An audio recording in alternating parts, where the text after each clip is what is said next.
Yo, what is up, friends, foes, and members of the Omni Council? My name's Daimien Kamiya, I'm the Omni King, and I left that thing on there. Yeah, I needed, you know, I've always, you know, I've been delaying streams somewhat a little bit. This one, though, is very specific. If anyone attuned to my last cross-stitching streams, I can't do anything when I do this stream. You know, sometimes when I'm playing a game, I might be snacking or eating or drinking or whatever. It's like, I can't do that when I cross-stitch. I cannot at all. Because it would be on my desk, which it can't be because that's where all my stuff is. Yes, so I've been wanting to do this for a while. For those that don't know, back in August, I think it was 4 streams in a row, averaging about 42 hours.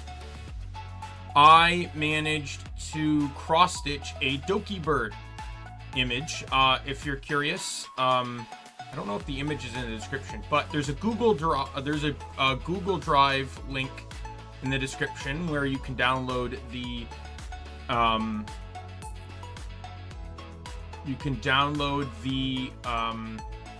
design I used for this. I had so the whole story behind it, Min, my mama and illustrator and rigger, everything, she's fantastic. I told her that, like, I've mentioned the cross-stitching idea to her many times and how it never worked out well, and I said I think it's because I'm getting designs that are too complex. And she offered to draw me something, and the thing is, she wanted to draw something anyways, which was great. Additionally, the image I'm using is actually the first she used to promote a new YCH. So she just gave me a screenshot of that, basically, and it was as simplistic as it can be. Min is a fantastic artist that can make simple look beautiful. Look at my model. Like, I'm not gonna say my model's the most beautiful out there, but do keep in mind that my model was made when she was still new to making Vtuber models. Her newer ones look like significantly better. She's learned so much in like the past like 4 years or like 3.5 years or something like that. Oops. Yes, so this one shouldn't take too long because it's literally just going to be outlining. I probably don't even know if I'll make it through the one Pokemon movie that I'm going to start on. But I guarantee I probably won't make it past 2. However, if we do make it into a Pokemon movie, the rest of the stream will just turn into a watch along for it. So, I didn't plan exactly for that, but we can maneuver a little bit. Actually, you know what? Let me plan for that now by doing this. Scene. Watch along. Okay. There we go. It's planned for. The timer will show up on the bottom when I start the timer. And you see there's the title in the top screen. Pokemon Heroes the movie. This is the 5th Pokemon movie. I am just going to hide it for now. Actually, no, I'll keep it up just in case I need to switch over. I'll hide it later in the future. My character's eyesight may look weird in this stream because that's just how my camera is. There's nothing I can do about that. Because I have to look it down. So I apologize if I look weird. The watch-along idea came from another friend of mine, Try Again, May. She's the one that made the wonderful artwork of me and Min, this one up here. She's also the one that designed Min's OC. She gave me this idea because I tried to cross-stitch in the past and it was very boring. Like, no joke, like ridiculously boring because no one showed up. They were meant to be chatting streams, which can't really happen when no one is willing to show up to chat with you. I had music, royalty-free music from Kevin McLeod or something like that, and it got boring. Like, no, he's a talented guy, but just listening to that music on and on for hours was boring. I would not have gotten through the last the 4 streams, some of which were like almost 10 hours long. I think that was the general average of the streams. I would not have gotten through it if May did not give me this watch along idea. So we're gonna get to the stream here. This one. I'm going to mute the audio because this is a watch along. It's going to be quiet if you're watching the stream without anything. The intended purpose is that you're watching it along with the Pokemon movie. When I start it, I will activate a timer.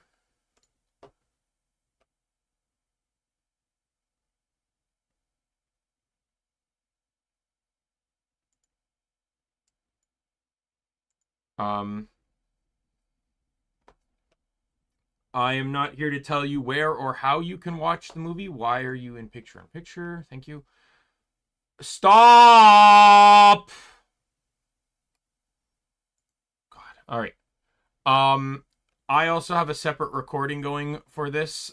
It's going to. I'm going to start it right now. Oh, the screen disappeared. 1 second. There we go. All right.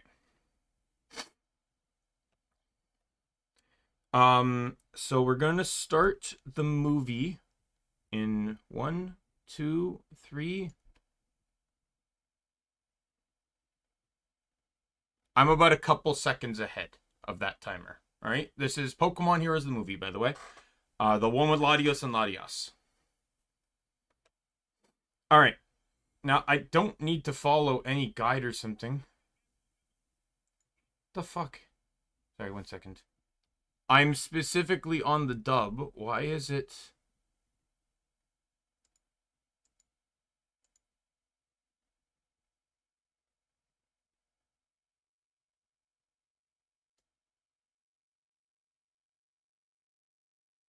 One second. Oh, I fucking hate you.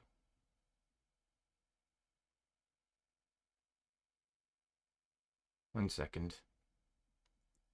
Despite this website listing it as a dub, I am clearly hearing Japanese.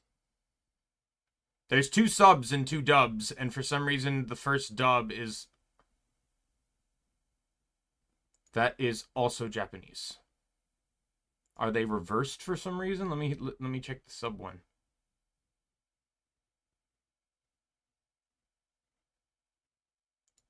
No, that's definitely Japanese, just with subtitles.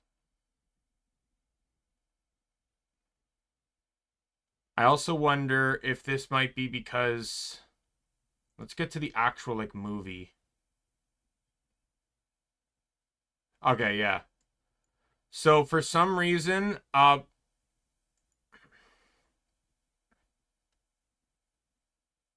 okay, I see what's going on. So, the site I'm using technically includes all the Japanese scenes, but not all the Japanese scenes made it into the English version of the movie. As such, they're including them, but not chopping out the Japanese dialogue. So I'm just going to emphasize the version I'm watching is 1 hour, 11 minutes, and 45 seconds. If yours is shorter than that, you do not have these scenes. All right, so we're going to start now. I'm almost like right on the money here with the timer. Anyways, so the color I'm using to outline is this one, 3799. It is not a black. It is more like a dark gray. And the reason for that is because of this. I hate you. Oh my god! Okay, resetting the timer.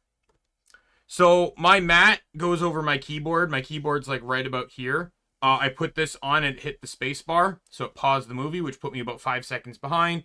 And then when I went to go move it, I hit 0 on my mouse because I have a Naga, right? My Naga. And it restarted the movie, so we're just restarting the movie. God damn it.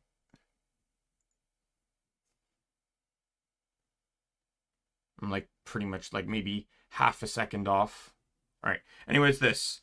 My first ever attempt at cross-stitching was way too big, and it required like 50 skeins of this shit, so until I use it, most of it up, this is my outlining color for any future designs. Right, we did use some in this design, actually, so that's what this baggie is. So this is what we're going to continue using. Yeah, this should not, hopefully, take that long.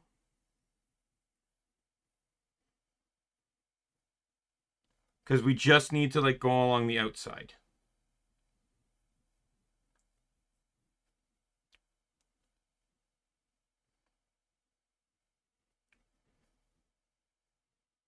Oh, fuck off! I'm starting with a knot! God damn you all!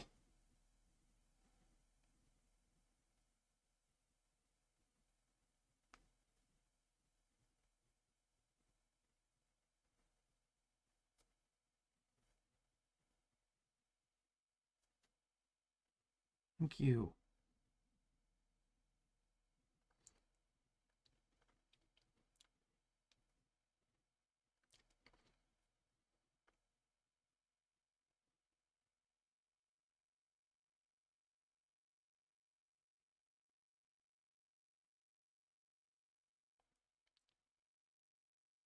Alright, let me get a knot on this side.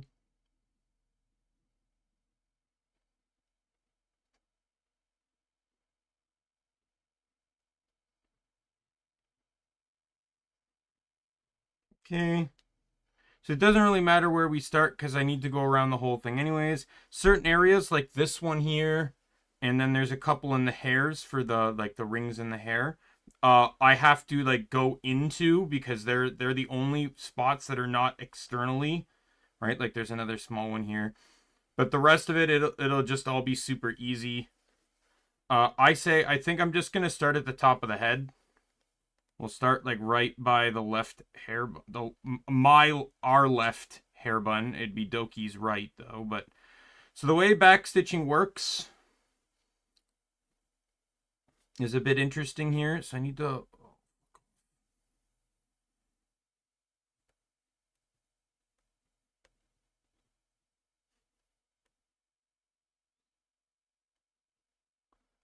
What is this?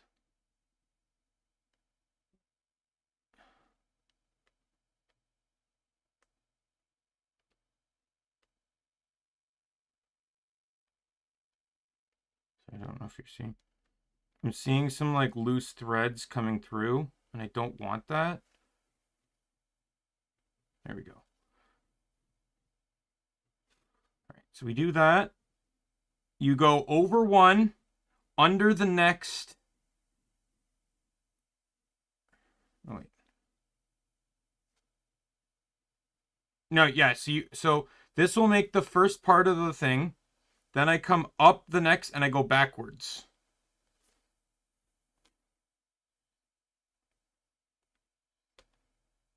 Okay, we are now officially in English on the movie I'm watching.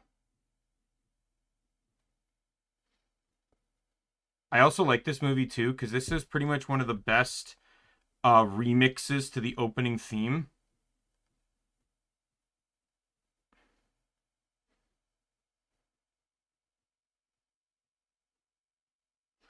Another thing I liked about a lot of these movies was the amount of Team Rocket members they included in these movies that quite clearly, like once they gained a shred of power, decided that Giovanni wasn't worth following, which really goes to show you the instability of Team Rocket. Any of those that are high executives will literally just abandon Team Rocket the moment that they feel like their worth has evolved beyond being just a part of an organization.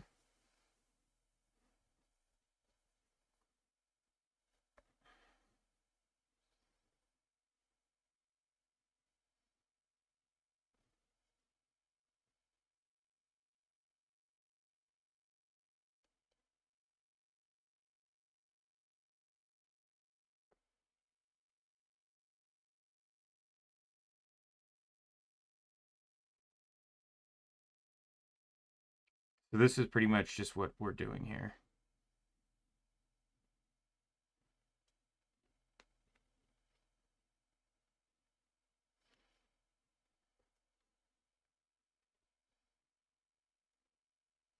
Hey, Lizreal. Well, no, I'm not giving it a go. I'm finishing up. I mentioned a while ago that I wanted I wanted to outline this, but when I didn't have a job, I needed basically streaming was pretty much my distraction of just waiting until someone called me back, and cross stitching. As fun as it was to fuck off. As fun as it was to make this, it didn't really remove my anxiety that I had in unemployment. So I put off doing this until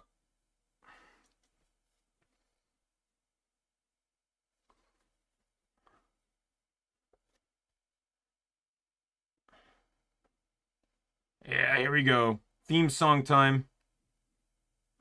Oh, I love the fucking guitar in this. To question my moves, stick to the path that I choose. Me and my friends are gonna do it right. You'll never see us run away from a fight. To be a master is my dream. All I've got to do is believe. I believe I'm on a master win. I'm getting confused in the song here. Victory, Pokemon. I can be a champion if I just believe. It's their master quest. I want the whole world to see. I wanna be the very best. 'Cause all I've got to do is believe in me. And because this is back when they made the movie theme songs like 3 times the length of the original too, which is why they were so good. Like the fucking guitar solo in this one is just like chef's kiss.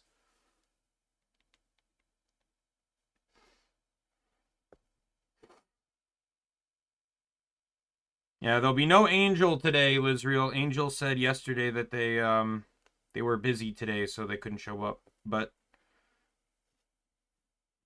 I've appreciated Angel for the showing up for the last several streams, that's for sure. Whether they be morning or evening streams or like day streams or whatever, generally here for most of the stream.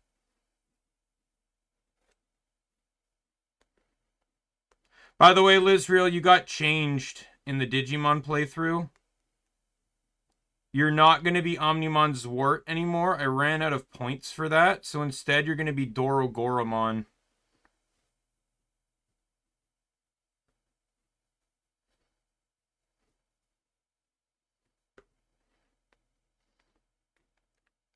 Need to remember to try and keep this in camera.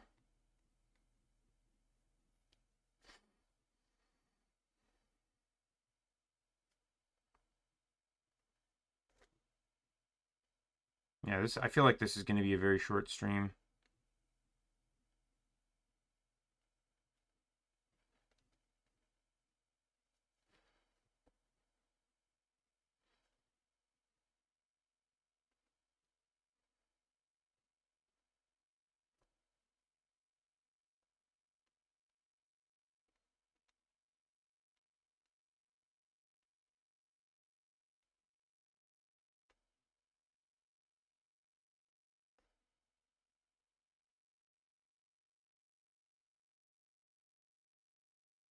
I can't tell what's more impressive, that the winners of a water jet ski race is between a Corsola and a Whalmer.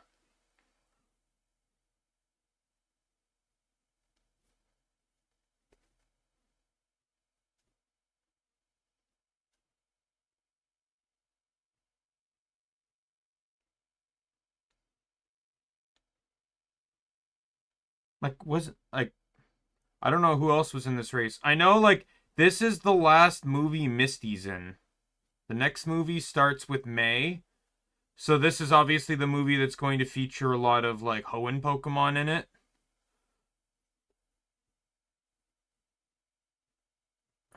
And all right, see you later, Lizreal. Thanks for dropping by to say hello, of course.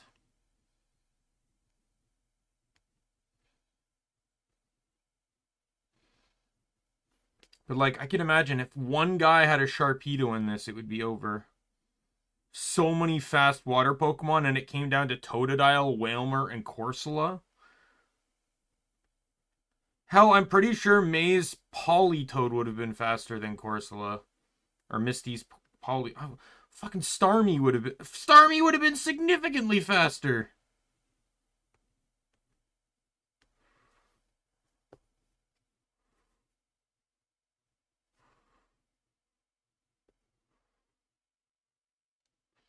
I'm going to see with this as well if I have any interest in I'm just gonna pull it. Yeah, that sorry. I got confused as to which stitch I was on there. I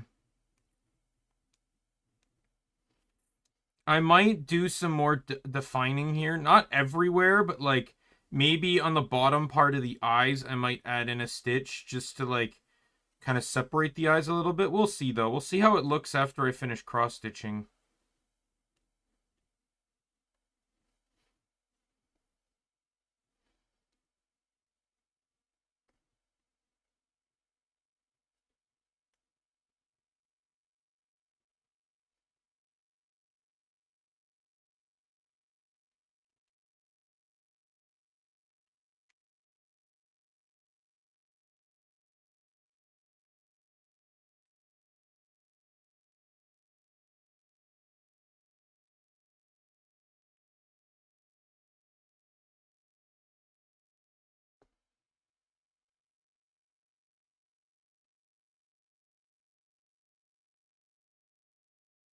Which is why they exist to just cause mischief instead.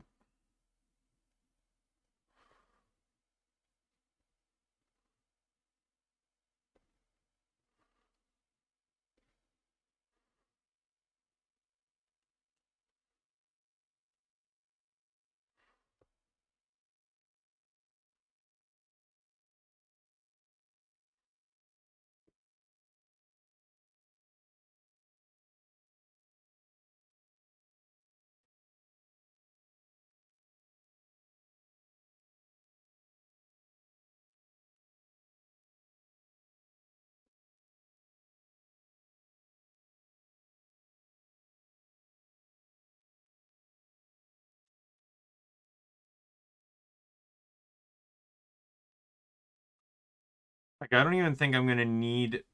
I don't know if I'll even need any more of the Skyne.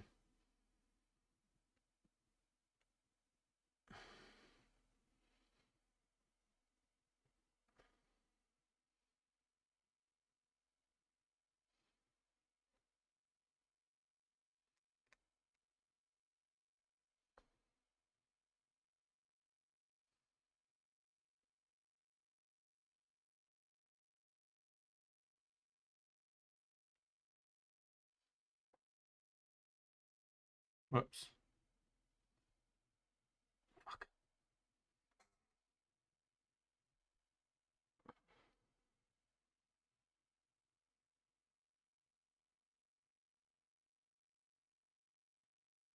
I will say I don't know when I'm going to get around to the next cross stitch. I think I said that in the future I'd probably only do this for like when I take weeks off from work. That'll be my new thing, but it all depends. Like I've contemplated taking a week off in September because Borderlands 4 just got announced. Like a release date got announced for it, and when 3 got announced, I booked a week off of work, so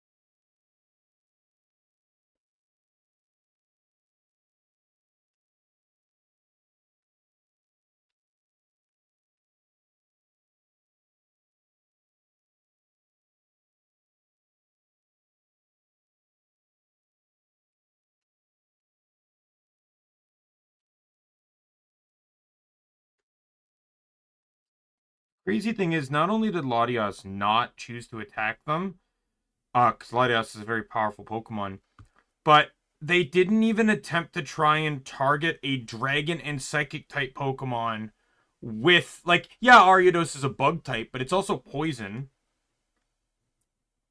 And to be honest, Latios and Latias in this movie are shown to be more psychic than dragon.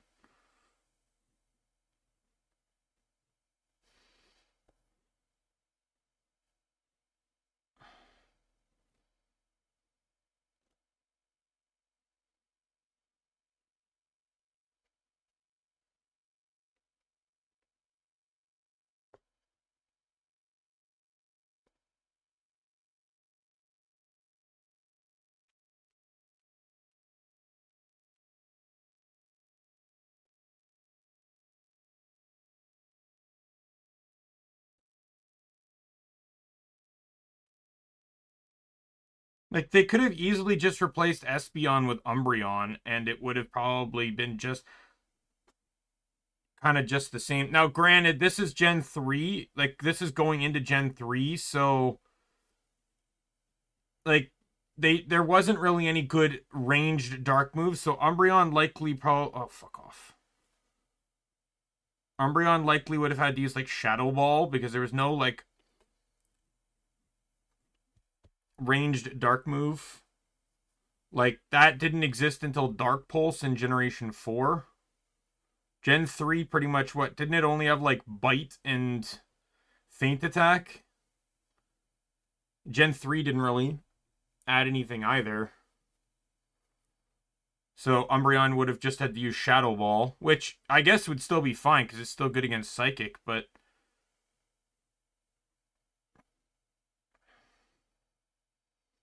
like, despite its stats, Umbreon's shown many times in the anime to be just as like athletic as Espeon, so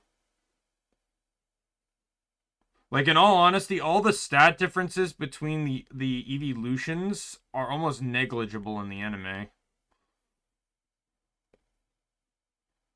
They're in the anime, they're literally just treated as different type versions of the same Pokemon. With few exceptions, like obviously Jolteon's spikes have become relevant in some. Vaporeon's ability to melt in water.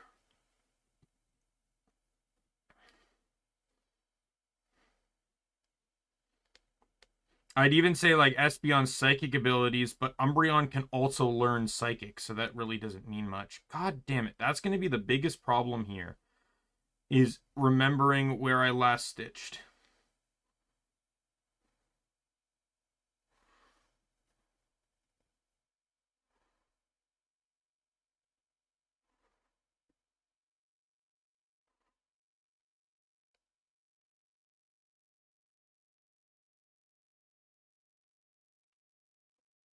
I already know who I'm cross-stitching next when I get the opportunity to.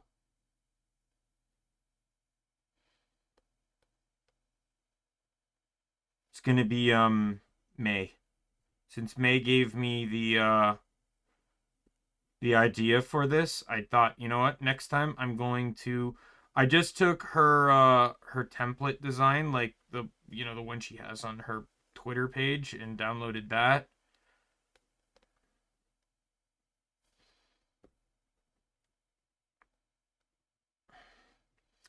So when I get to this area is when I'll cut in and get that loop.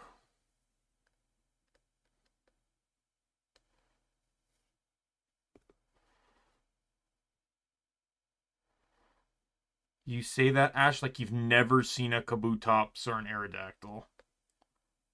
Fuck, Aerodactyl was plot relevant.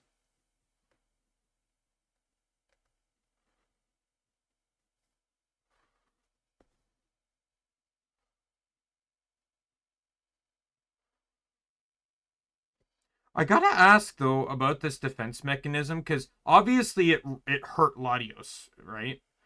Um,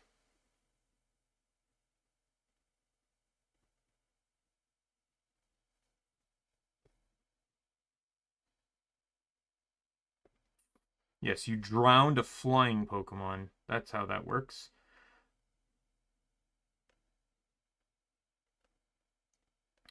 But I got a question.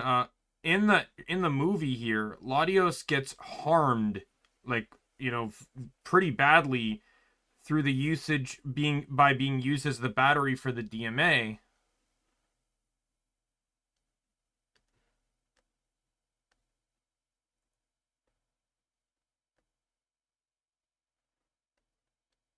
It makes me wonder though, because obviously Latios wasn't consenting to its use. So it makes me wonder, would Latios have not been injured or harmed if it consented to the defense usage? Because in all honesty, it was probably it could have very well been fighting against the control, which was just powerless to fight against it.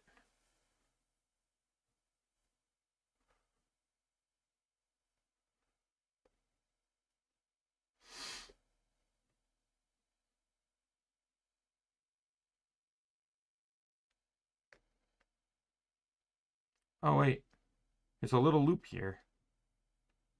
There's a one square there that doesn't have a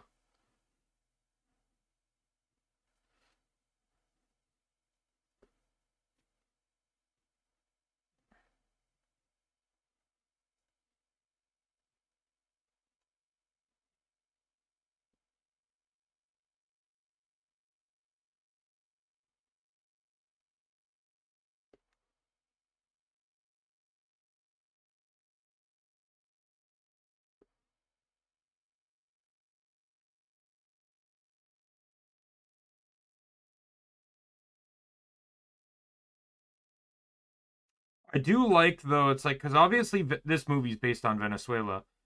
Um, I do like because Venezuela was just built in like on the edge of water, right? Like I'm pretty sure like Venezuela wasn't like instantly flooded or something. If I could be entirely wrong. It's not like I know my Italian history or anything like that, but like I do like how, at least in the Pokemon world, there's lore as to why the town is flooded.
All right.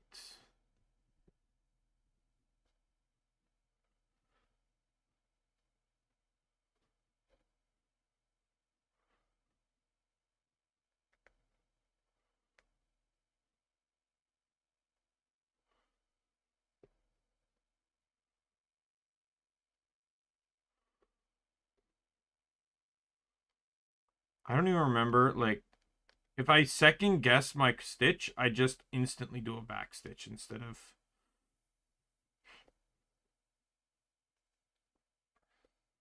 In all honesty, I could probably streamline this too by just going every other, and then when I get to the end, just do it again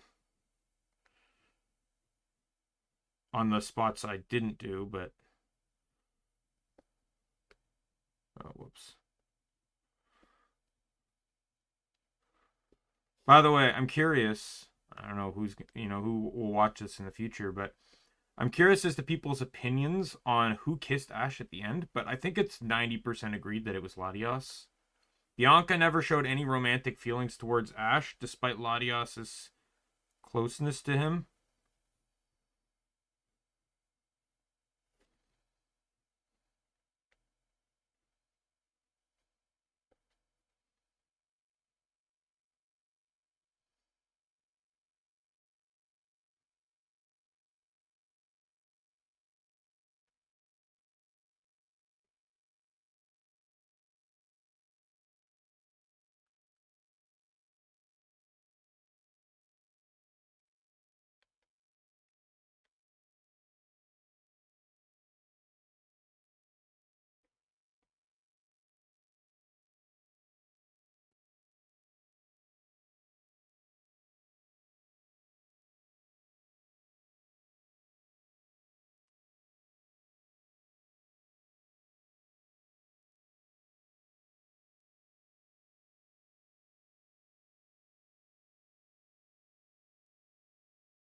Really shouldn't have said followed because it made it seem creepier.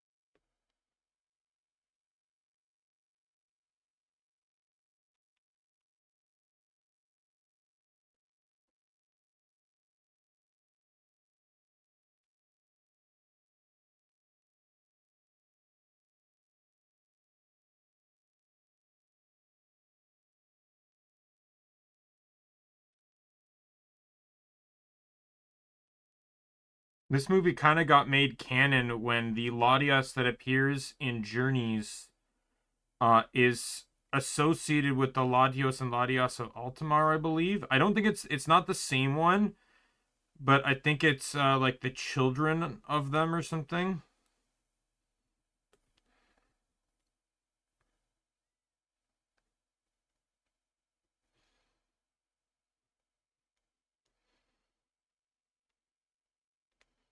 It's generally rare for the movies to be considered canon. The only ones that were technically considered canon were the Mewtwo movies, especially since because Mewtwo appeared in one of the episodes of the anime where it broke out of Giovanni's gym, and then it also appeared in and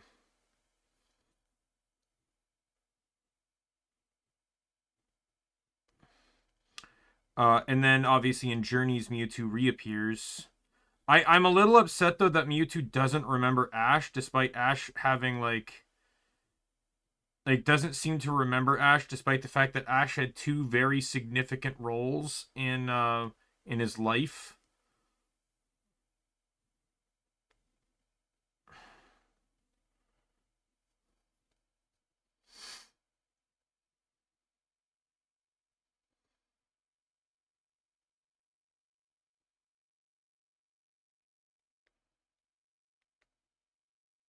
Let's see. I've always underestimated the amount of time it takes to do this, so fucking the hair took so goddamn long on this cross stitch.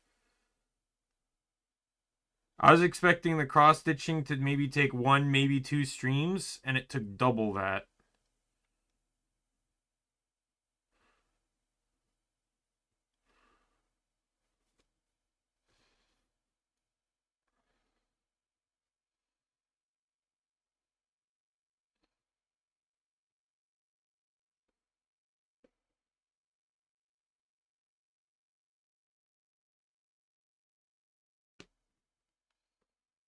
There we go. Had another knot there.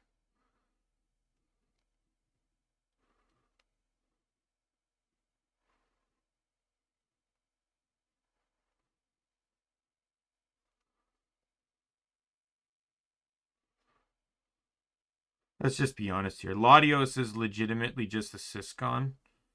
I think that's the best way to describe it. Latios is super happy, so Latios is like, yeah, sure, what the hell.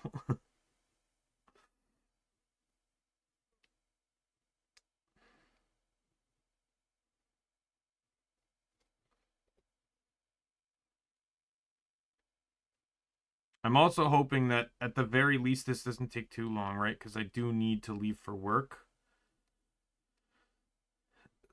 I got 4 hours to finish this, which, you know, despite my potential at underestimating the amount of work, should be more than enough time to do this. Like, I feel like I'm like a fifth of the way through, and I'm in an hour in. So I think, and most of that, and I started 15 minutes after 9.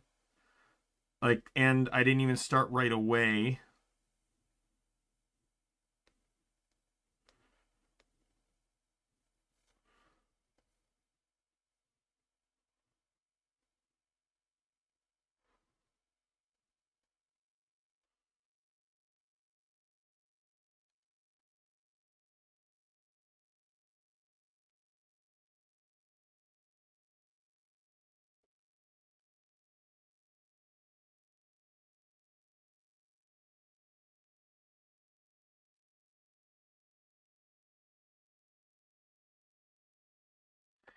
I find it crazy that only these two even know about it's seemingly just these two that know about the protection. This man doesn't even seem like he's the mayor of the town. So it's kind of crazy that it just seems like only these two people, this guy and his granddaughter, are the only two people that know the things that are going on. And I can't blame them though for not having like a contingency plan, because it's like, whoever thought, right? Like, hey, let's make a defense mechanism of the town. No one ever thought, hey, this might be weaponized against us.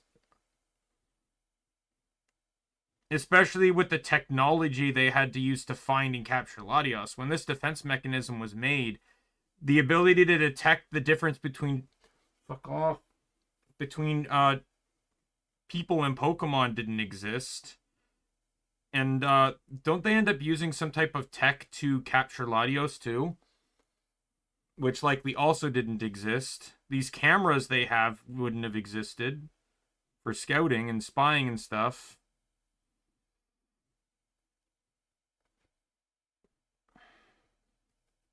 Yeah, it's just a gondola worker. Like, no disrespect to that profession, but just like,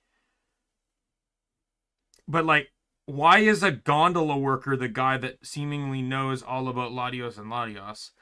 Unless, theoretically, around the time Latios and Latios came, maybe his ancestor was the mayor or leader of the town, and it just kind of became a family thing. That could also be a possibility.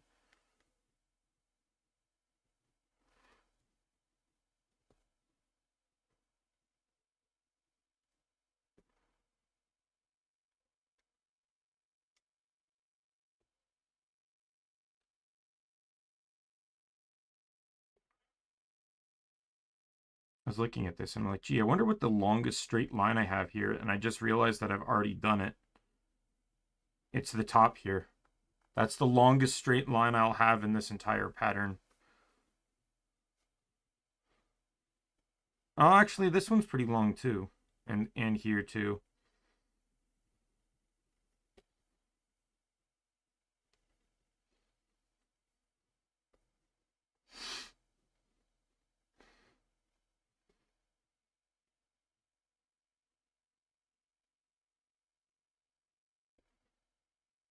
Oops.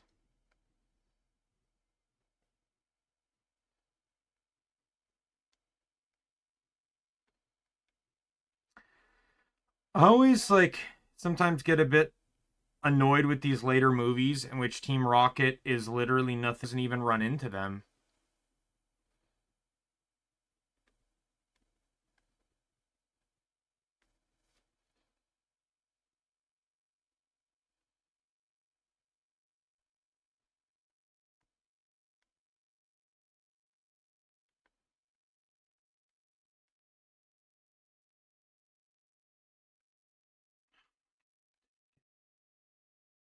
Oh, and there we go. Oops.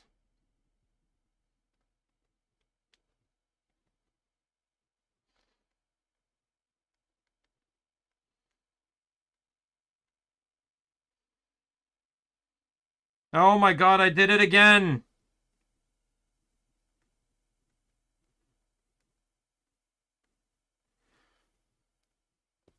Why didn't Latios approach them when invisible this time? Why did he also dive at them? Launch attacks, keep distance. They're at a disadvantage at range.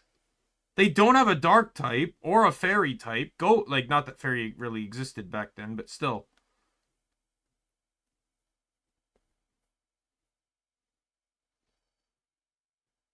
Oh, there we go. Never mind. They have the glasses that allow them to see it.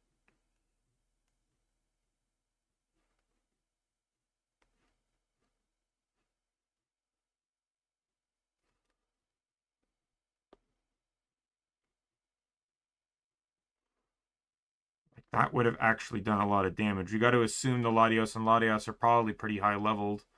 I can't necessarily say her Ariados is not, though, but 100 damage, even 100 damage is really not that much in the grand scheme.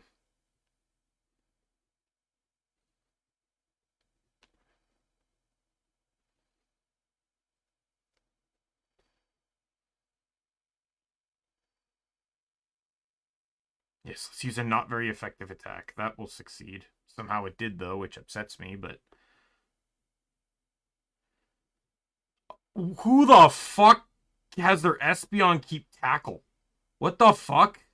This is also back when it was like 35 base power. Quick attack at least would have been better and had more of a use. Holy fuck, so many better moves to give your Espeon, and you chose to keep tackle. Your high-level trainer and tackle is what you keep.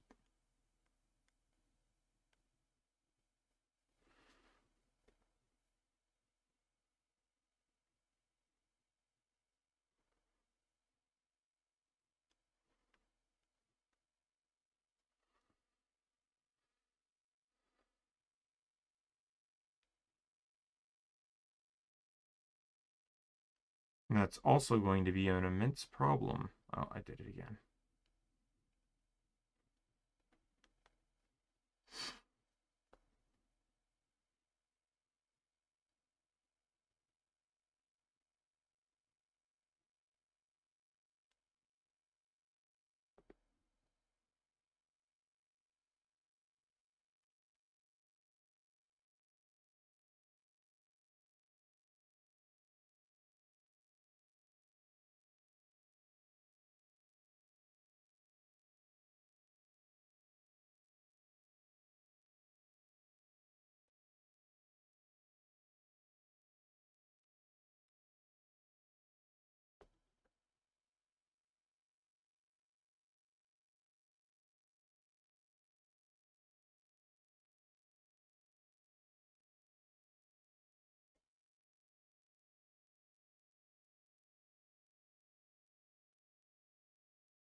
Yeah, I doubt that.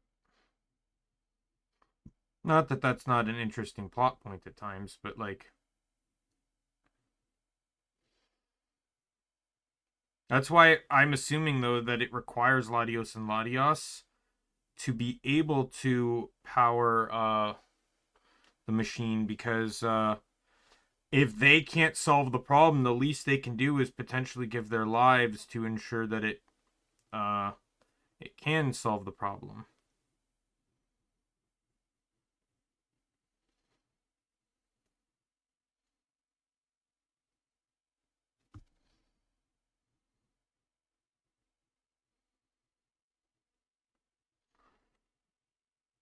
Oh, come on.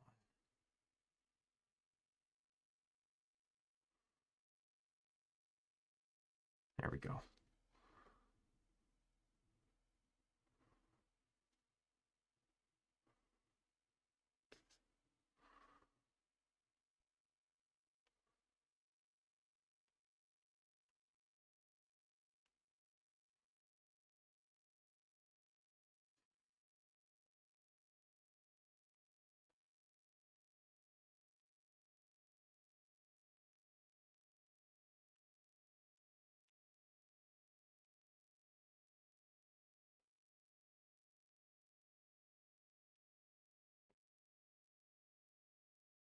Yeah, Psyche's a pretty creative attack.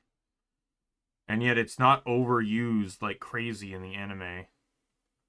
I've read a fan fiction where some guy had like, he wasn't a psychic trainer, but he had a lot of psychic types or Pokemon that knew psychic, and he's just like just redirecting all kinds of attacks and stuff like that, and he's just like psychics. He just thought in his head like during a battle, psychic's such a broken move.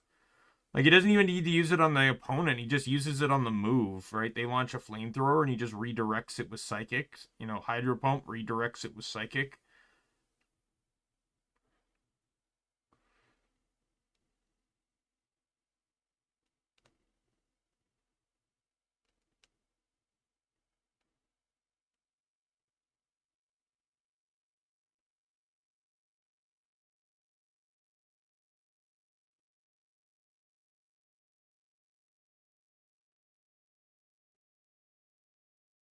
Oh,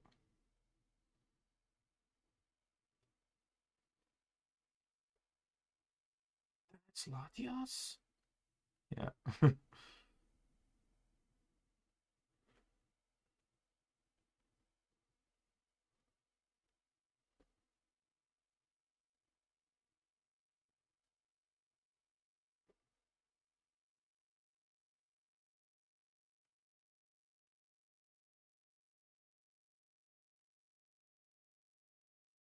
This is absolutely the strangest thing I've ever seen, despite everything else I've seen.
I feel like the first half of this movie, Brock and Misty have like no plot relevance. Brock's basically done nothing this entire movie so far. Because at least Misty was in the race.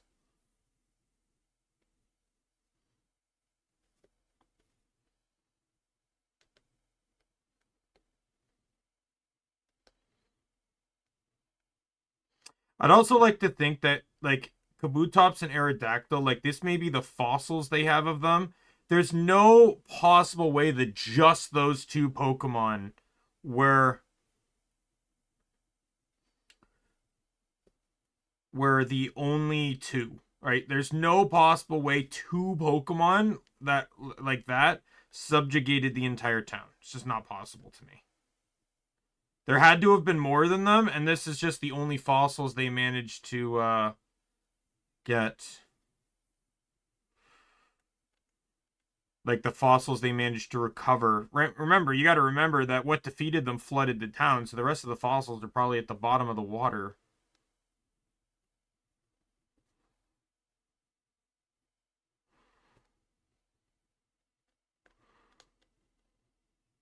No, you can't. It's specifically said to be a design of like something for the city. How could you control the whole world? Like fuck, like their egos get the best of them. It's like same with Iron Mask Marauder. He literally managed to capture a Pokemon that can travel through town, and his power high just makes Celebi start destroying the forest. It's like, dude, you could have gone through time to ensure that you managed to beat out Giovanni and take over Team Rocket.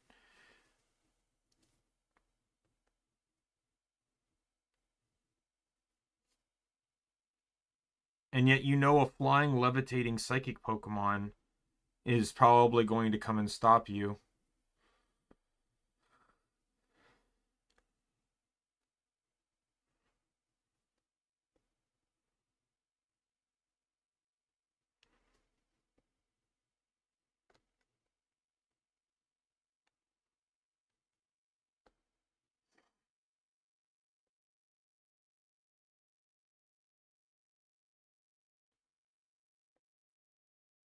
Rock and Misty do basically nothing else. They can't go to help them, but at the very least, they send out their Pokemon. Is it Politoed and Crobat they send out to help him? Crobat, excellent choice on Brock, by the way. Fast Pokemon, especially considering one of the threats is Aerodactyl.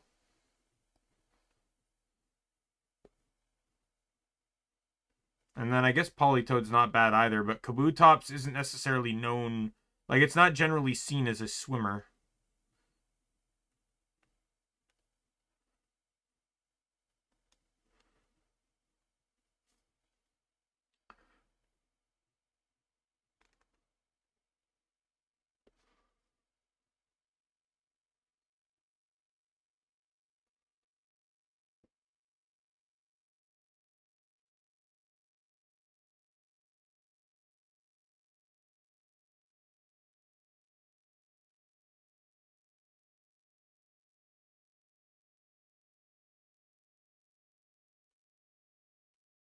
Problem is these guys are basically zombie Pokemon, so they're not really going to be... Ah,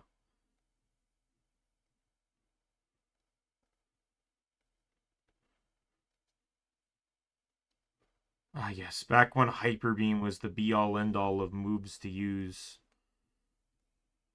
Anything threatening had to use Hyper Beam.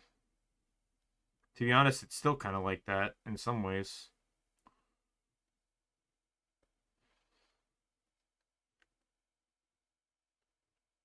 I do like, too, that the recharge mechanic is really only shown in battles. In, like, official battles. When it comes to, like... when it comes to, like, fighting for your life. Oh, that Aerodactyl can launch fucking every Hyper Beam it wants, no problem.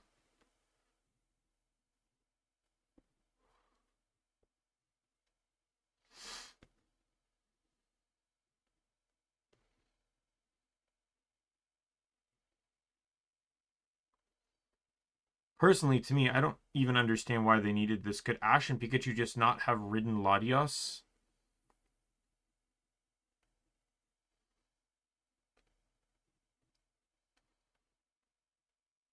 Because they're now restricting themselves to the water when they could just fly in the sky, and that eliminates Kabutops as a problem.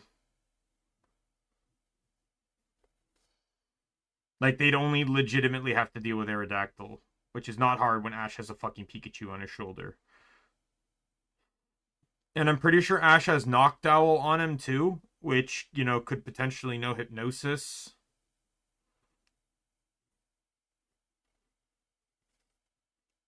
Oh, Ash doesn't have his Pokemon on him.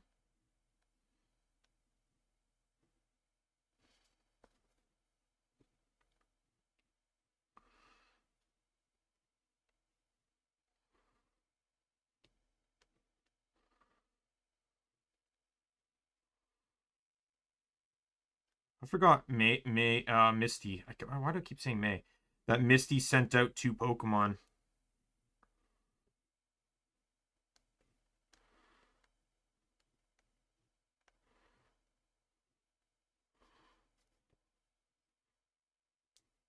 I do like this scene with Kabutops, though. Really goes to show you the agile threat that Kabutops really is. Fuck, there's some Pokemon that just the anime makes look so good, and Kabutops, Scyther, like those types of Pokemon are really one of them. Even Garchomp. Garchomp, like, as strong as it is in the games, the anime just, like, it was such a good Pokemon to give Cynthia, because it's, like, it's a Pokemon that shows instant power, like when it uses moves like Giga Impact, but then a Pokemon that when in an actual battle, like when Cynthia battled Ash, also has, like, a design choice that allows it to, like, really demonstrate its power and abilities.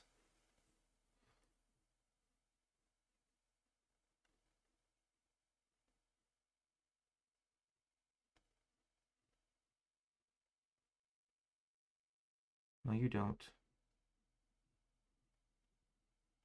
I need to pull that out. It's not actually uh, in the right spot.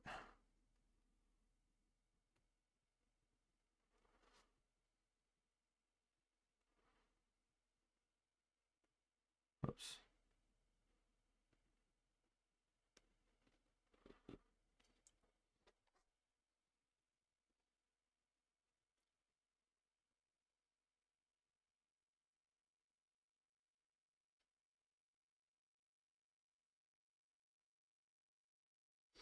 I will say it's going to be interesting when I get around to editing this cross stitch because I'm actually using a different editing software now. In the past, I was using CyberDirect, but it requires a license. And when I was low on money, I had to cut back on things that costed money. And then I found that what am I using now? Like I'm using the free version of what is this? DaVinci Resolve, which is like, in all honesty, perfect. At least I think it's the free version. If not, like I like it's single license. Like the Photoshop I know I have Affinity is single purchase. I refuse to buy anything that was on subscription. Cyberlink I had the subscription for. I had a yearly one. But I just realized like I couldn't afford the subscription anymore. Oh, whoops. I'm just completely undoing my work now.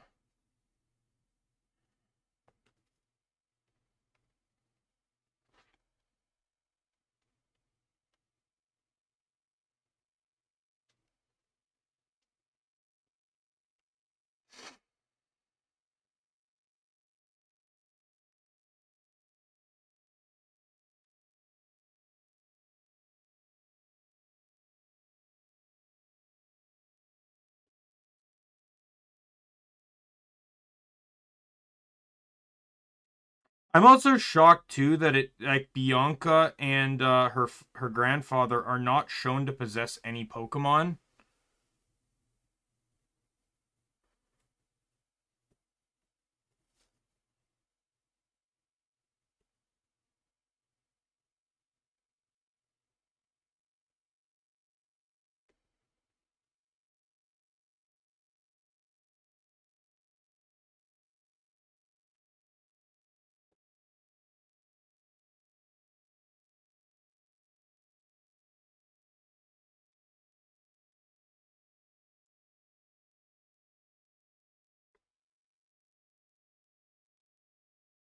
It's too late.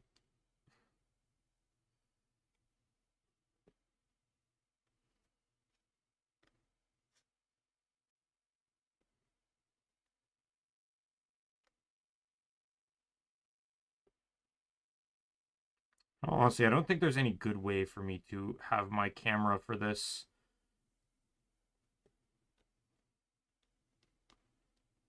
Maybe in the future I can figure out a better setup, but my current desk setup does not allow for it. At least from the little I've tried. I could always try harder, but we'll see. I don't know when the next cross stitch will be, so like I will say the last one I did was fun, and like this one I did was fun and everything, but I went so fucking hard on it. It hurt. Like I'm not even kidding. Like my left arm, it's already starting to get sore, and it hurt for days after. Cuz the thing is I'm tensing this arm. And the last time I was doing a lot of like twisting, right? Like seeing the back, doing this kind of thing a lot, and that also didn't help my wrist.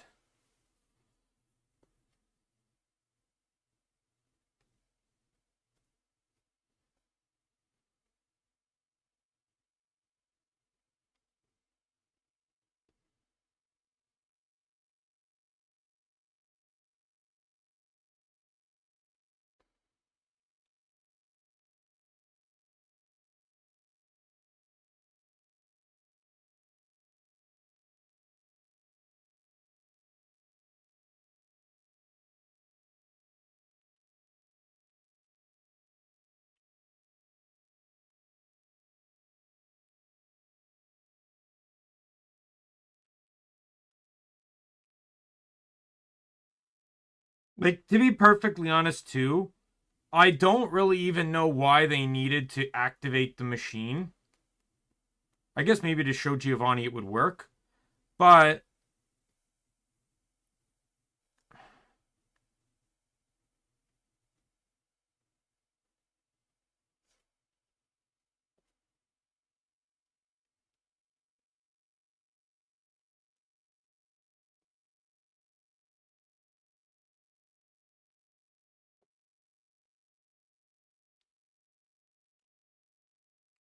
like all they needed to do was get that, capture the Pokemon, and leave. Even without Latias, Capturing Latios would have still been a huge boon for Giovanni.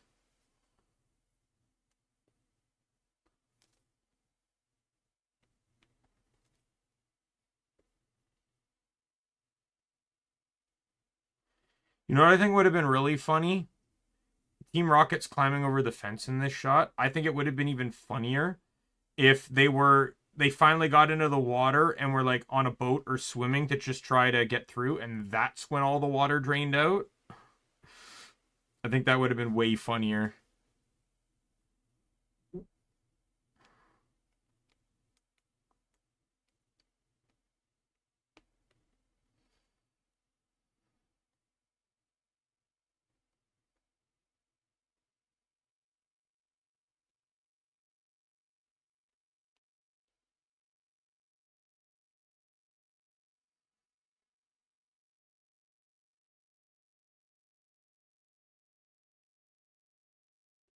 Okay, I gotta tie this off.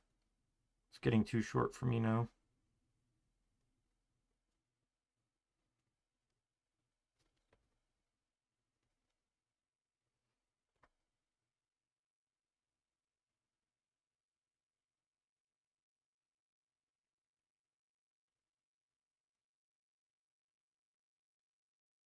Makes you wonder how many people, because it's nighttime, are still sleeping through this. Because we've not seen very many people. Like, are there people that just woke up in the morning not thinking anything happened at all?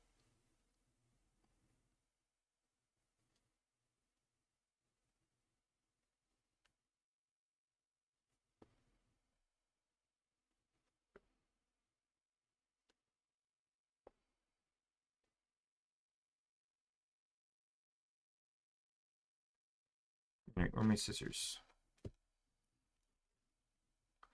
Should point out, too, that this was not a complete full piece of thread. So,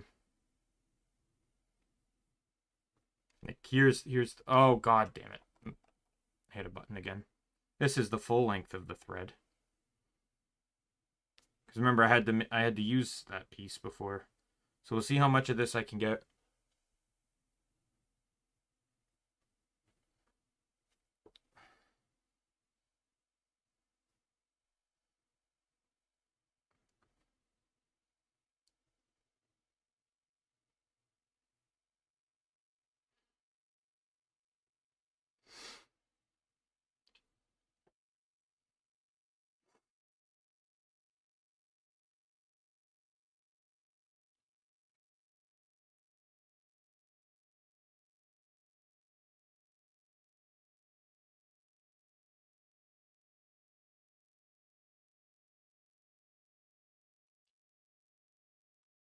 Still think one of the most, like, this is one of, like, the most powerful deaths, I think, in Pokemon, because it's not just that Latios died. It's that it's literally showing you as it ascends to the heavens, as its soul is leaving the planet, it sight sharing one last time.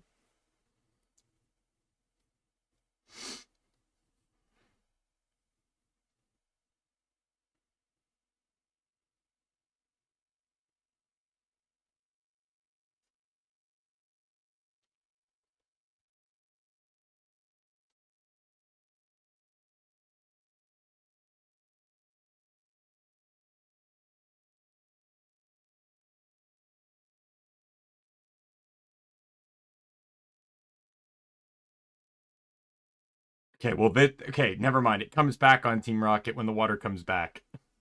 But it could have been a double. If it happened while they were on a boat.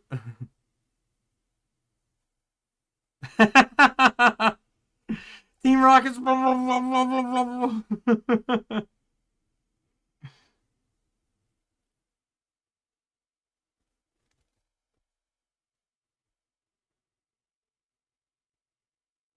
Yeah, see, a lot of people are waking up, not even, I guess, not even realizing anything happened, except for that one guy that just saw Aerodactyl.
I just like how Misty and Brock barely had like any real involvement in this. They're helping search for Latios and Latias. Like, I always love when the wild Pokemon show up to help out. Fucking love it.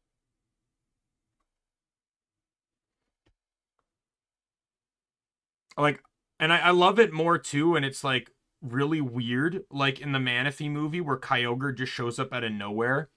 Because Kyogre's not even the plot point of that movie, just shows up out of nowhere and destroys the sub or the ship or whatever. Like, I just fucking love it. Like, it's one thing here when it's some Chinchu and Mantine. I also liked in the Celebi movie, right, where Celebi, where like all the Pokemon of the forest, Mewtwo returns, where all the Pokemon, where all the Pokemon like return to, or all the Pokemon of the forest, especially the bug Pokemon, all come and attack Team Rocket for poisoning the water.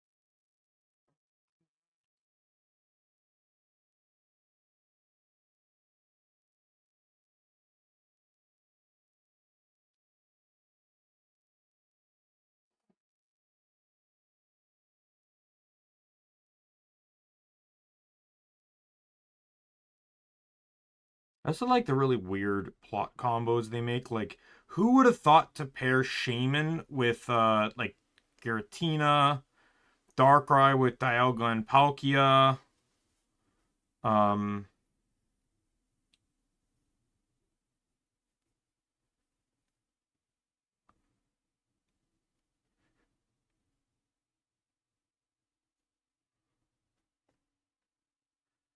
uh, wasn't Deontay paired with like Yveltal, like, and Keldeo is paired with Kyurem. They didn't even like correlate Kyurem to Reshiram and Zekrom at all in the movie.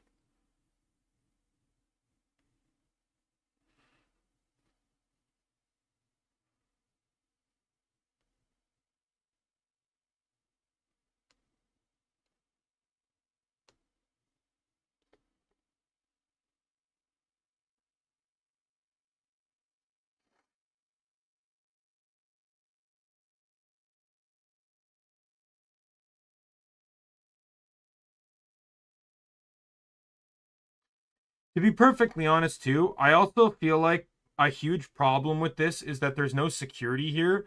They thought the hidden garden would be enough security. Well, it turns out the hidden garden, all it took was the one wrong person to find out about it, and then all this happened. I'm not saying it needed to be kept in a public spot, but it should have at least been kept under proper security.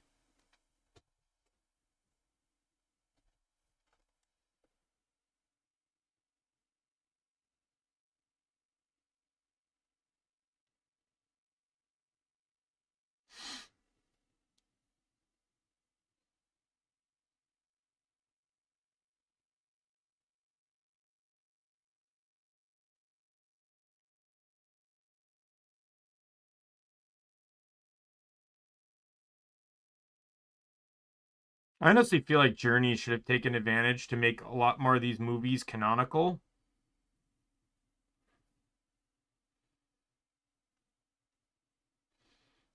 Like returning to Altamar to meet Bianca and Lorenzo, returning to a lot of the towns and re-meeting people that, not even necessarily returning to towns, but even just meeting people too. Because some people they met weren't necessarily native to the areas they were in.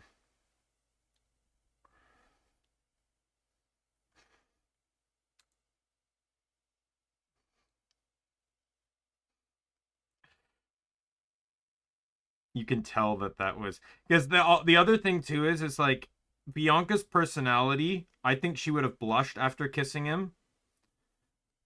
So the fact that Latios did it without any shame, I think goes to show you that was 100% Latios that kissed him. But she did take the picture from Bianca.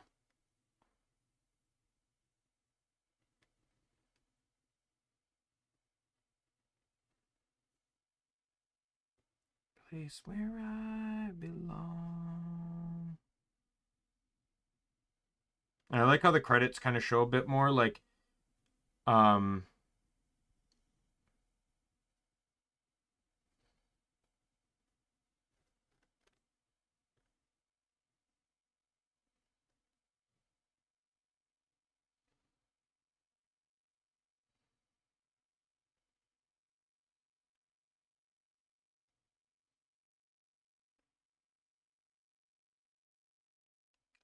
one thing I really do like about Pokemon, though, as a show, is I do like, as you know, not that I say I like poachers, you know, fuck them, but I do like that there is this dark industry in the Pokemon world, and it specifically tries to target the more powerful. Like, I like this idea of legendary Pokemon being apprehensive of humanity does make sense because they are, um,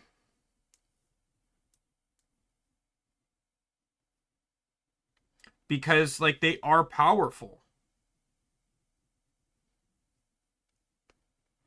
I like how the credits show Annie and Oakley in prison. Lorenzo's also helping with the construction of the thing. So what, are they repairing it or are they improving it? But yeah, it shows Annie and Oakley in prison. Oh.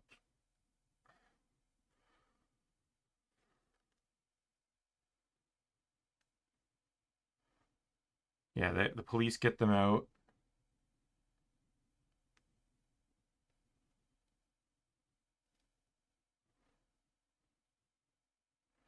Oh, it shows what's his name from the second movie. They're looking at their next big heist from the prison library.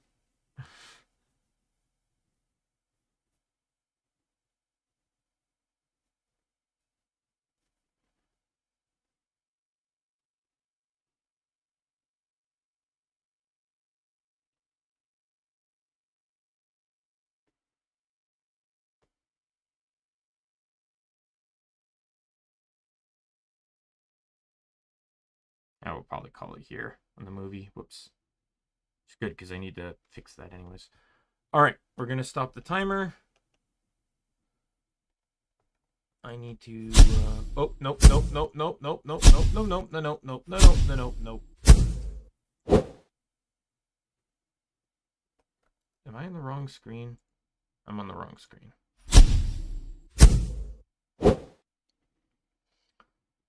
All right. What's sixth movie. Here it is. It's the Jirachi one. That's another one. Jirachi and Groudon. What a weird combo, especially since this movie actually doesn't officially have Groudon. Does Groudon even actually appear in a movie? Like I think he appears in the Hoopa one, right? But like,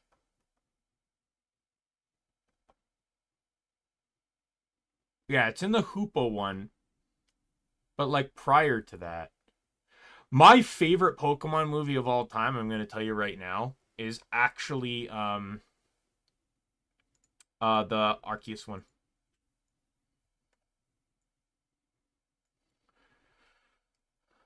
Pokemon Jirachi.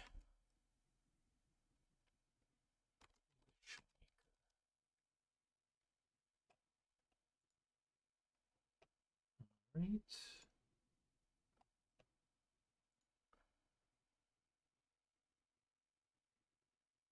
1 second. I have to wait because the site I use really likes to pop it out into like picture in picture for no goddamn reason at all.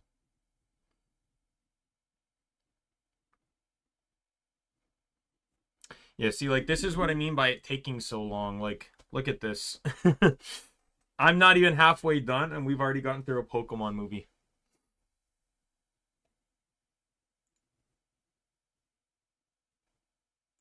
You know what I'm going to do? I'm just going to put it in picture and put it back out. Okay.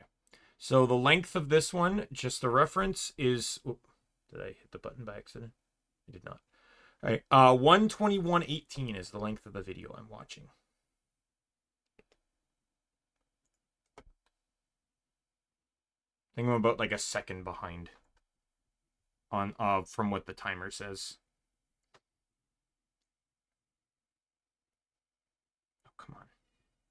Jeez, fuck that trumpet.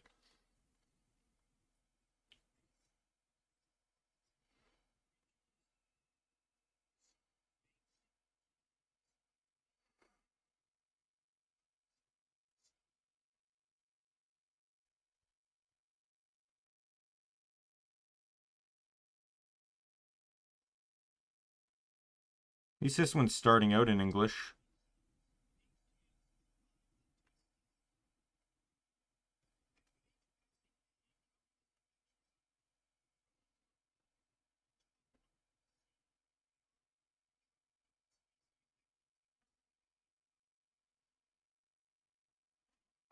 .300 known species. What a laughable number.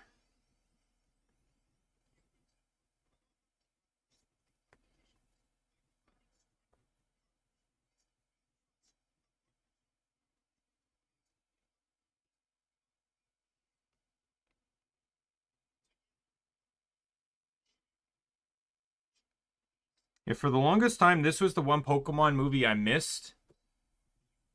Because I owned all the first 5 Pokemon movies on VHS. Um, but I managed to skip this one and somehow and got the Deoxys one, which is next.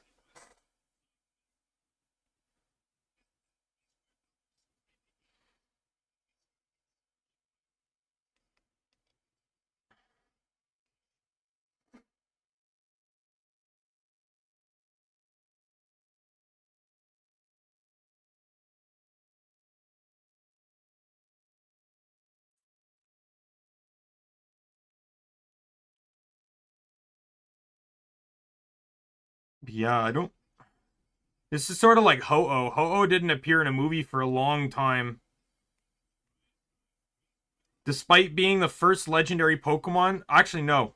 Because if you count the intro, it's Mew and Mewtwo. But not counting the theme song, it's the first legendary Pokemon to ever appear in the show, which is the plot point behind, I think, the 20th movie.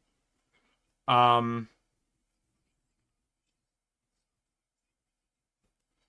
but it's kind of crazy that they took so long for some of these Pokemon to appear in the movies. Like Entei and Raikou, for example, didn't appear until the Zoroark movie. Entei appeared in the anime. Oh, no, sorry. Entei was in the 3rd movie. What am I talking about? Suicune in the 4th. Yeah, it's like, I need to turn this down a little bit. That's very loud.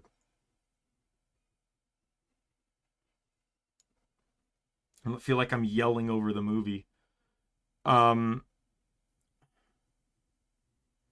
and yeah, it was just Raikou. Raikou appeared in a Pokemon Chronicles series, but it didn't feature Ash or anything. So, to the knowledge, Ash never actually met a Raikou, because I don't even think one appeared in the regular series for a long time.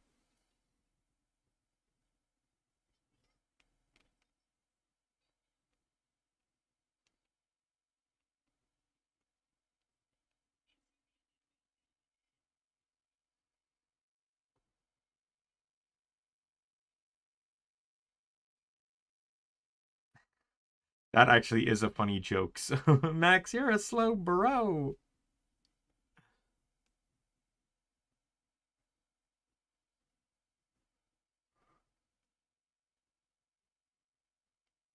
Nothing there.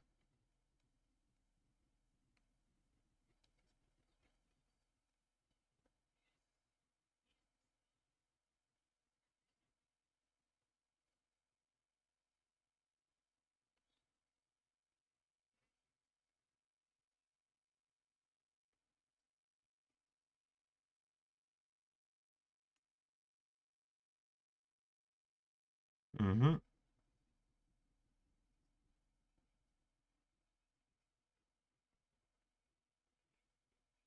I do like the inclusion of Absol in the movie though.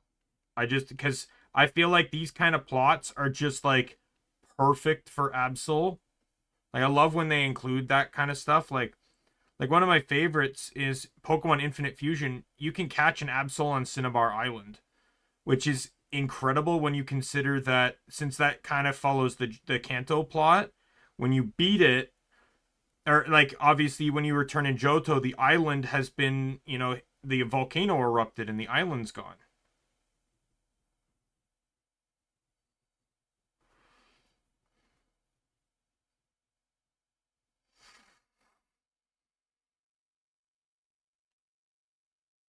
Oops.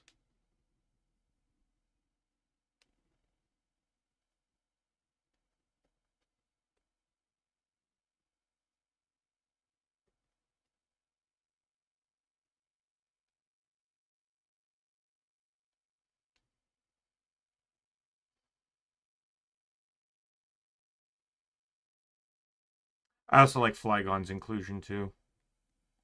Flygon's like my third favorite dragon type. Like, don't get me wrong, I love. I don't know, might even be second, but Garchomp's top three for sure, and then Rayquaza's number one. That's not even a debate.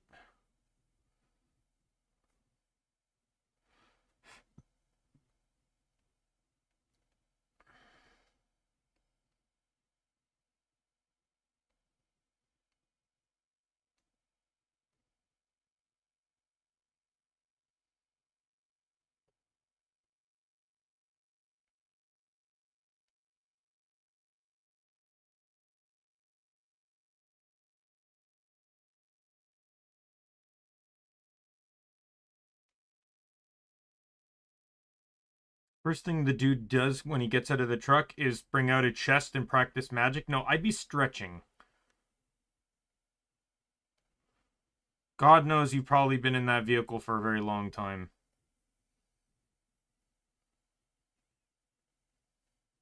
Did Brock have hearts in his eyes? I wasn't really paying attention.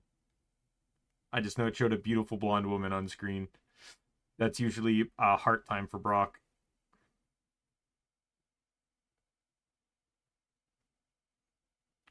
It really goes to show you how like weirdly perverted the Pokemon anime is that they always have to include some type of beautiful woman in almost every episode for either Brock.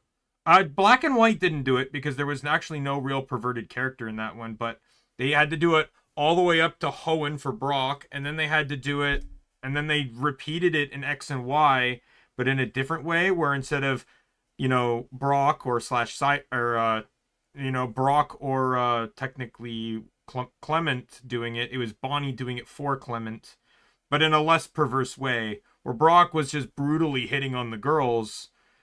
Um, she's trying to propose to the girls for Clement.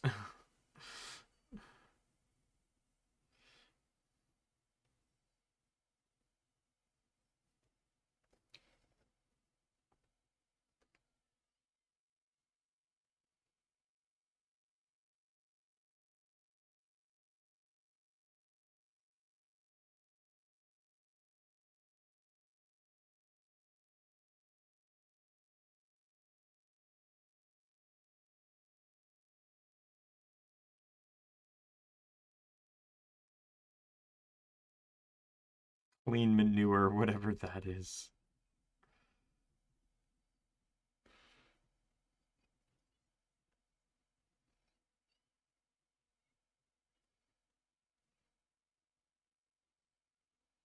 Yeah, it's like I'm gonna redo this stitch down here because it just doesn't look solid enough. And by redo, I just mean like I'm gonna go over it.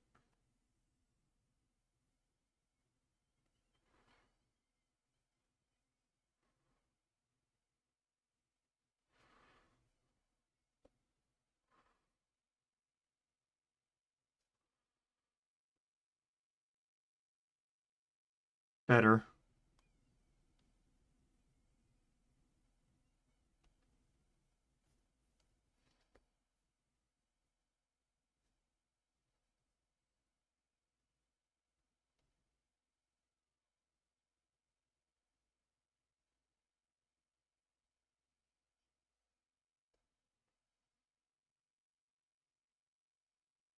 Yes, I'm actually pretty unfamiliar with this movie. I've probably only seen it a couple times, unlike the other ones where I would binge watch them as a kid. The last movie I owned was the Darkrai one, so I never really got to see much of the Shaman one either. But I do know of it because that one's also crucial towards the Arceus one, which, technically speaking, I've also not seen a whole lot, but I have. But it's still my favorite movie because my favorite thing about that is that the legend, like, unlike the other movies where they're all kind of standalone, that series of movies is actually like, hey, Jester. Yes, it is. I'm just outlining it. I stopped I stopped. Sorry, I didn't see your comment earlier. I stopped, or I wanted to outline it for a while, but I didn't because of the anxiety of not having a job and running out of money. I needed more distractions, and cross stitching wasn't a distraction. Um,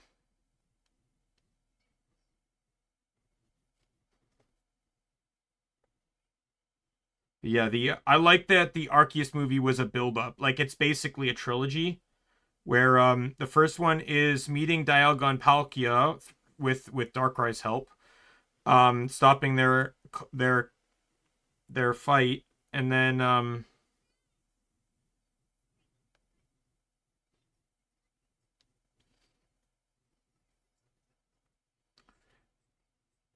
the next one is Garatina and Shaman, and I'm kind of surprised that Dialga and Palkia came to like Ash and crew because didn't really interact with them much, but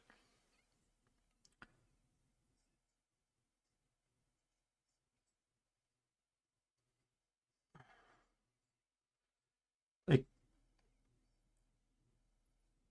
like Dialga.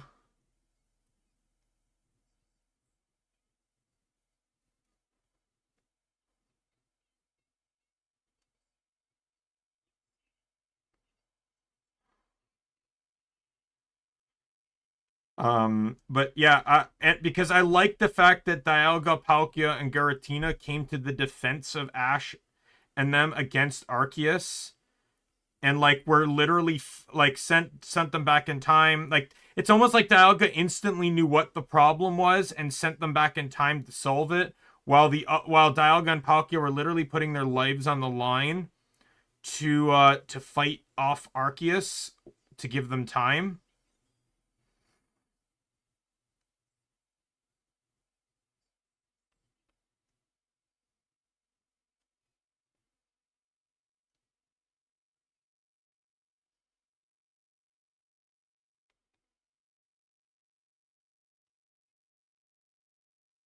I would never have Hyper Beam be a part of my show.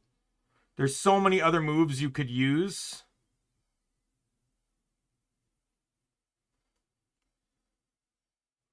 Hyper Beam just seems like a bit of an extreme.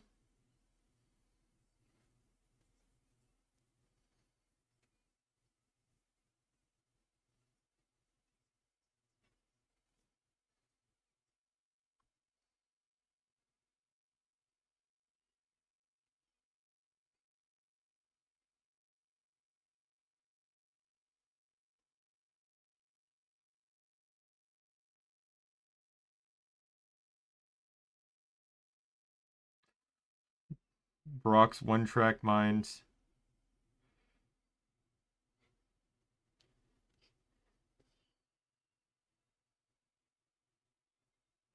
Why here?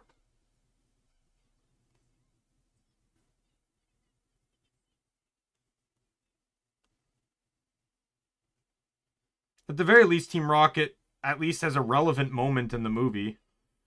Let's be real here.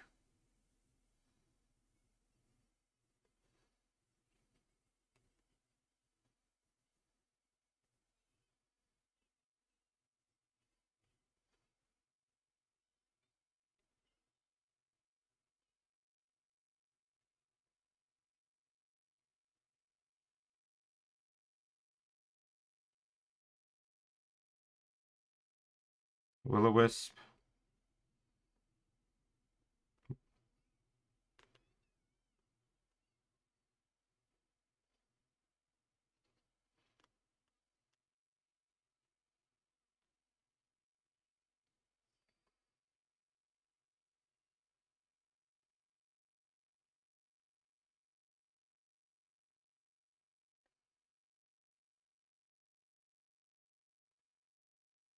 Some vanishing act.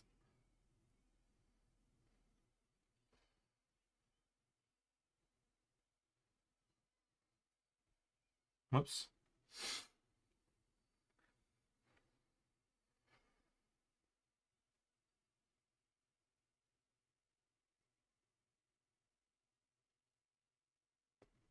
To be perfectly honest, realistically, if you saw people get launched into the air like that, you'd probably think it was part of a show.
To be honest, Max reverse Uno'd May really hard on that one.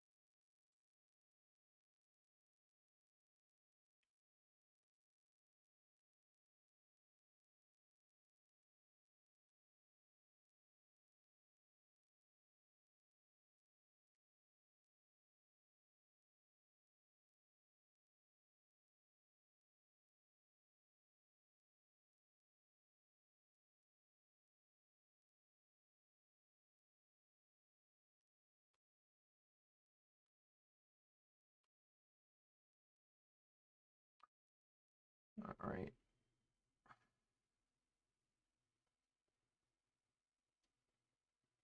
I should be able to get this done before I need to get ready to leave, but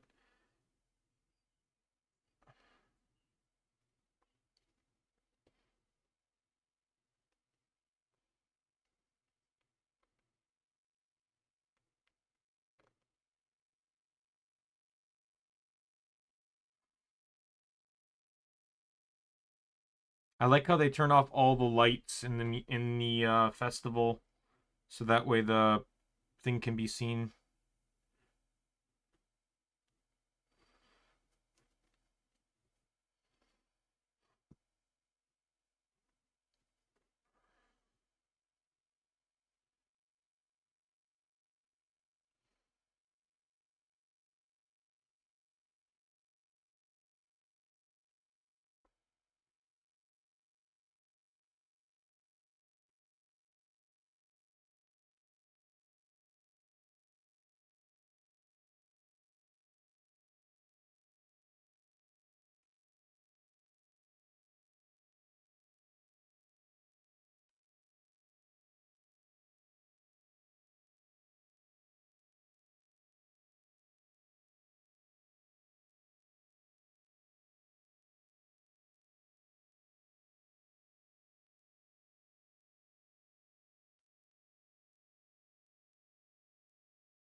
I don't know why, but that singing does not sound like I could be wrong, but it sounds like they kept that part from the Japanese dub.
What kind of name is Butler?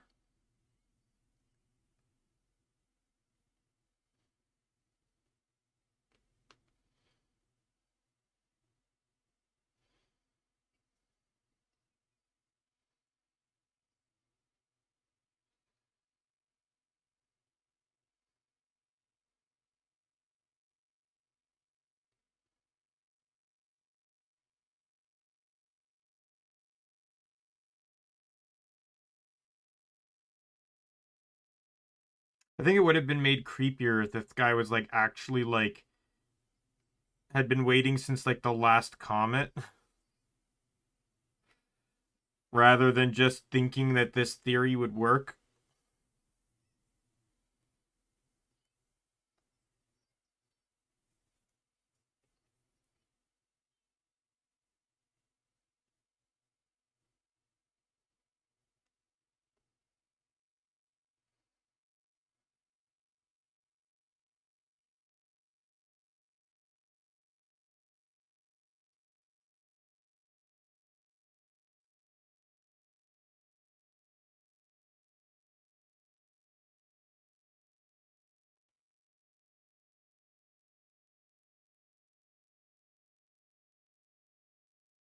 A lot of those are chips. I wouldn't. I bet you anything in the Japanese version, Max didn't say candy, he said snacks. But the dub required a 2-syllable word, which is why he said candy.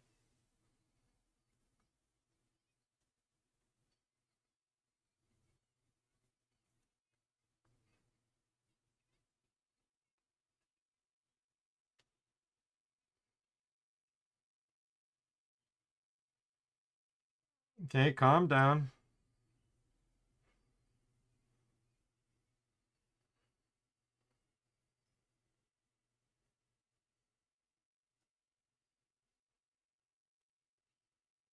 Oh, the candy kept coming, huh?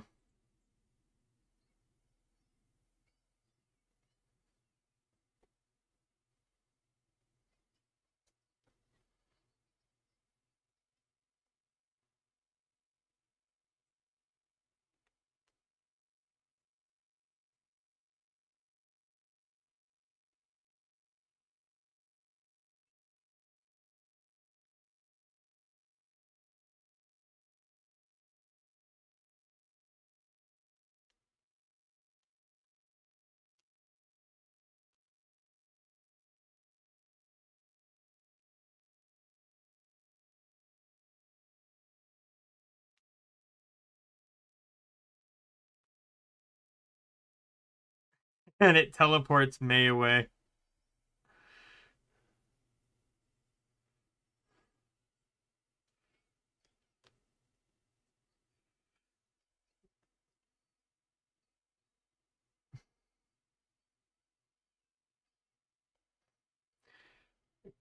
Getting rid of the problem is a very subjective thing to demand.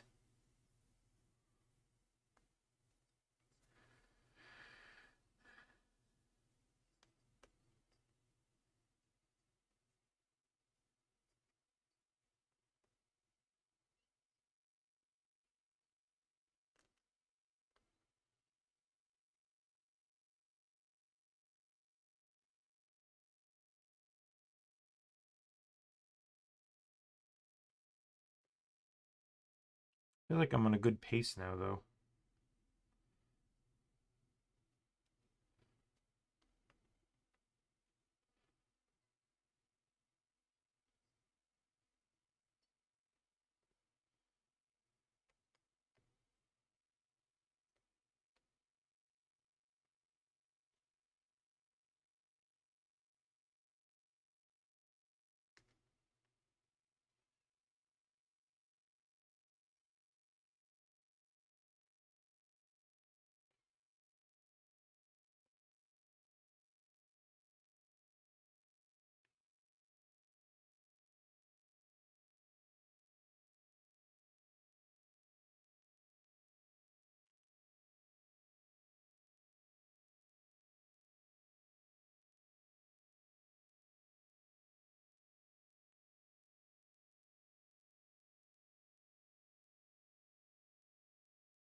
What the? Oh no! Oh no! Oh no! Oh no! Oh no!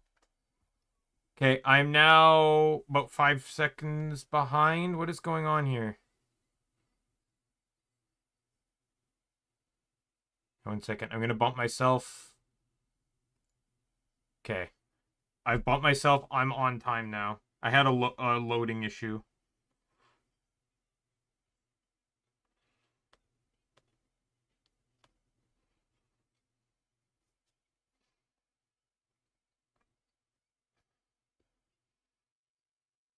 That's wrong.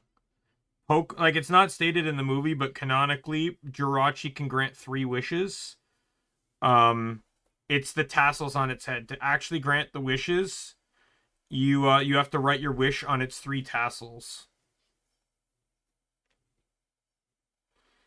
That's at least that's how it's depicted in the manga.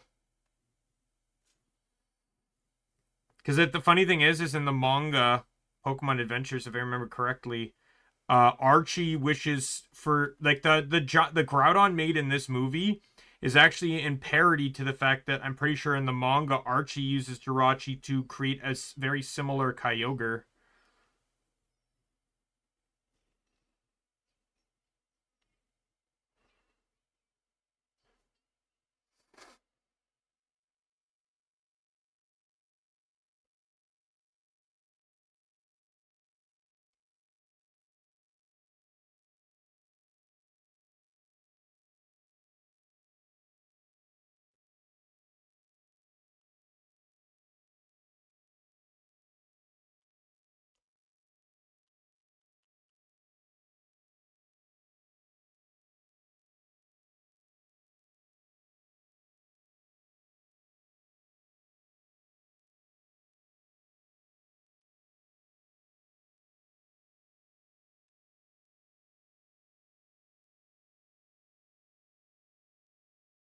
Oh, there's Absol.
I think next time I'm gonna try and see about maybe doing this in a way where I just go all around and then loop around again. So like do every other line and then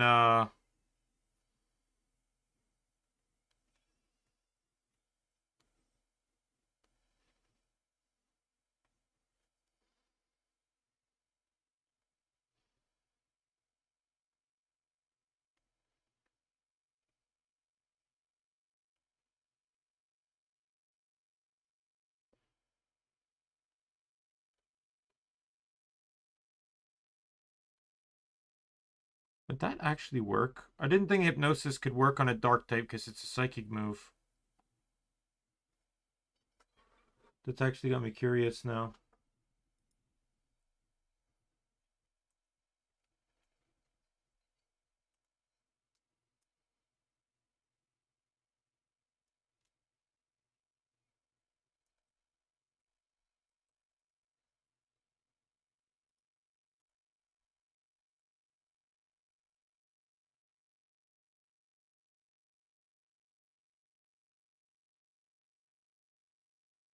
Well, that's a dumb thing. Hypnosis doesn't work on dark type Pokemon because it doesn't work on Pokemon with the abilities Insomnia or Vital Spirit.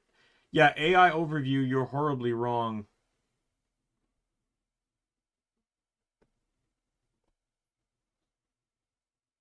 Okay, never mind. It does work.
To be honest, they were dumb enough to let him attempt this, but because it didn't work, they couldn't bother to let him keep trying. Like, he legitimately said the one thing that he needed was just more energy.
Oh, good thing he hit the ground, because that was evidently a razor wind, which would have done nothing to Dusclops.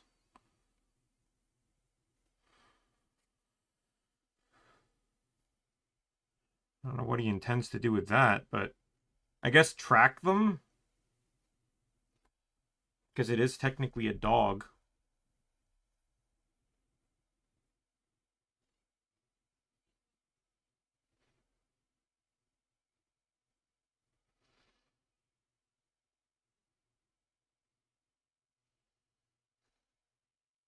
Team Rocket sure as hell got back pretty quickly.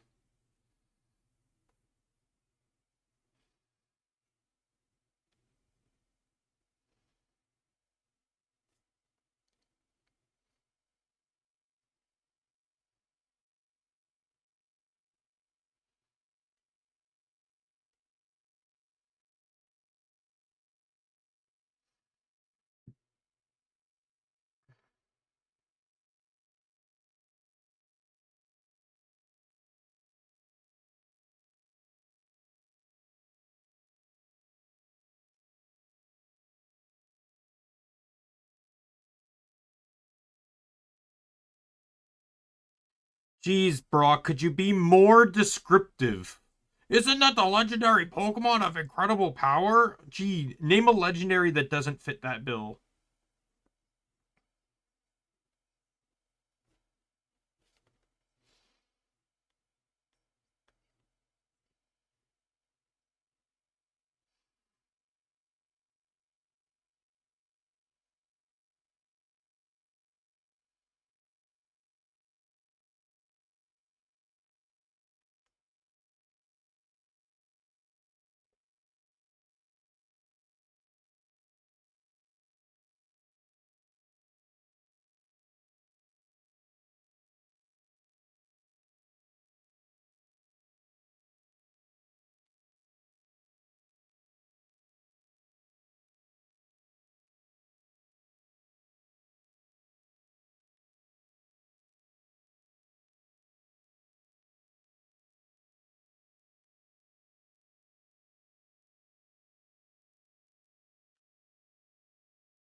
Okay, I think I'm gonna call it on this piece of thread.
Okay, just gotta do this.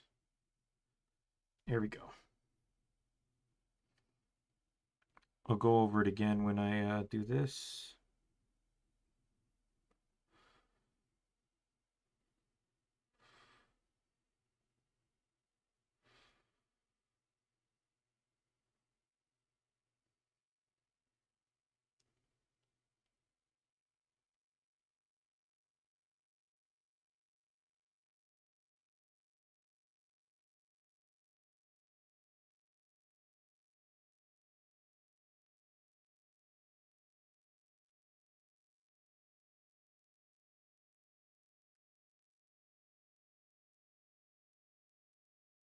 Man, if only there was a strong psychic Pokemon that could push or lift the truck out of the water. Or out of the mud. Or if, you know, someone owned a very large rock-type Pokemon. Actually, I don't think Brock has Steelix on him at this point in time. Or even Onix.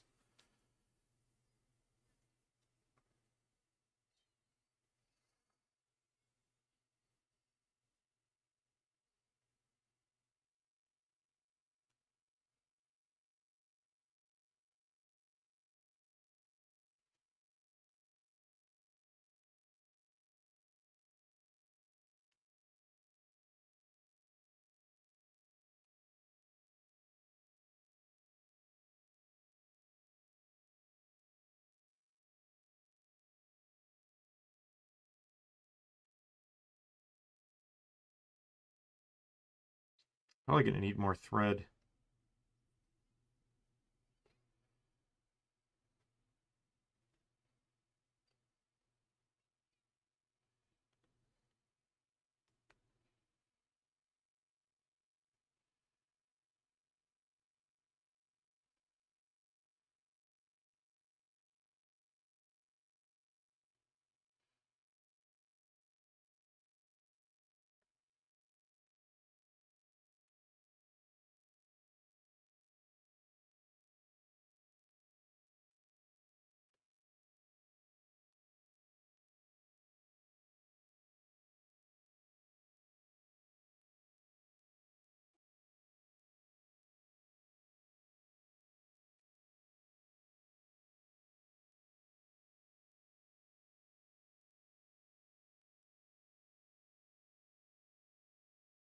What the fuck? Oh my god.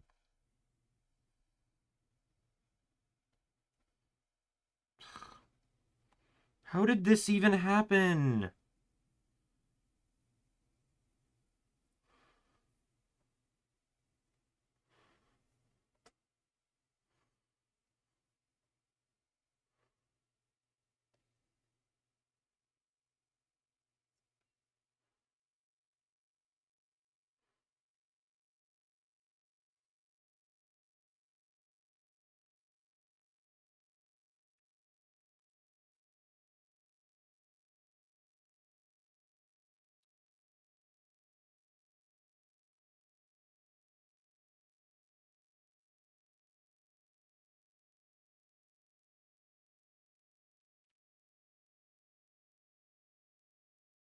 There we go. Back on track.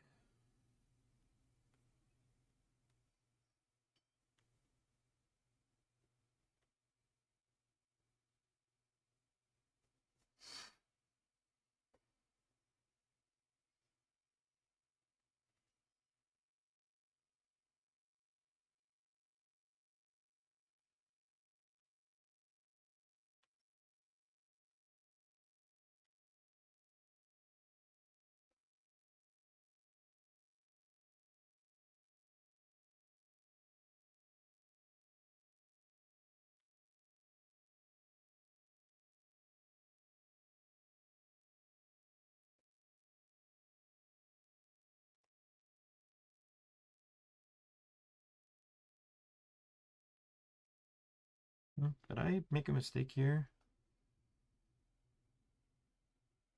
I might have. Oh, I fixed it. Hopefully.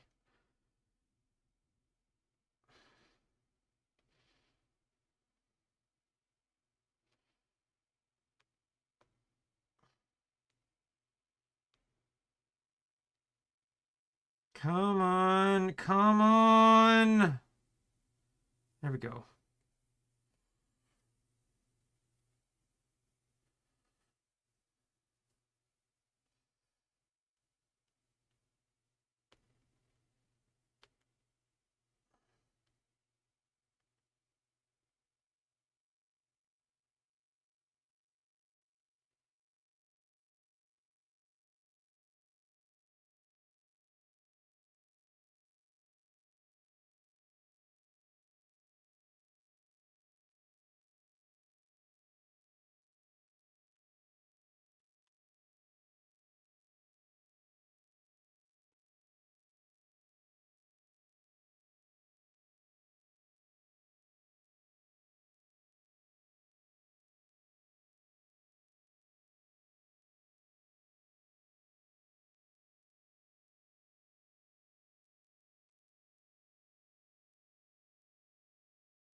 They severely focus in on Flygon. Good to tell you exactly what the plot point is going to involve.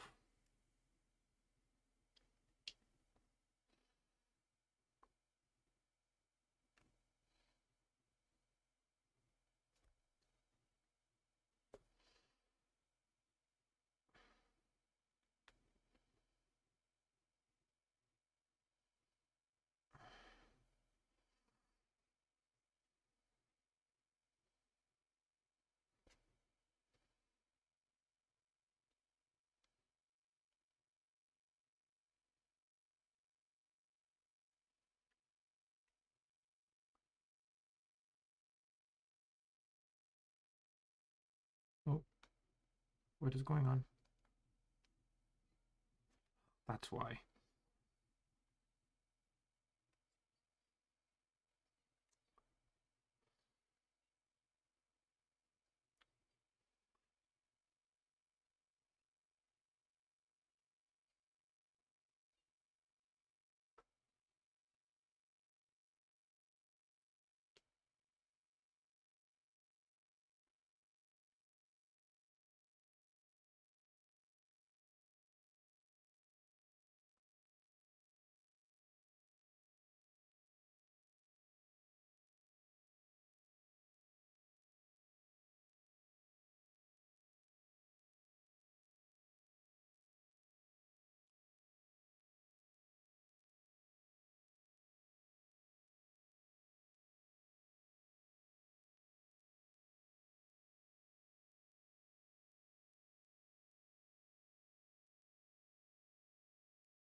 Probably why the Pokemon are so protective over Jirachi.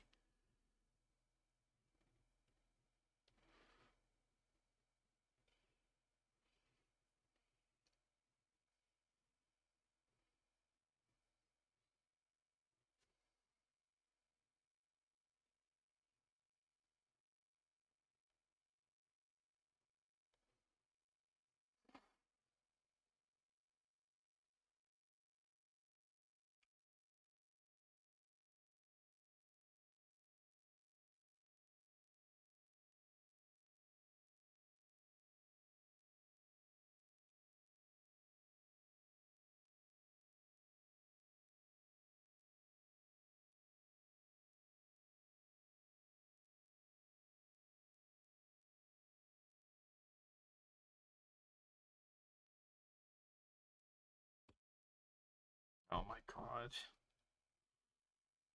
Oh my god.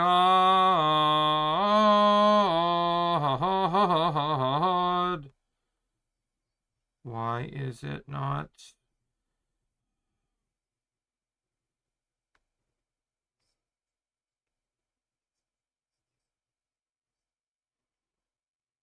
There we go.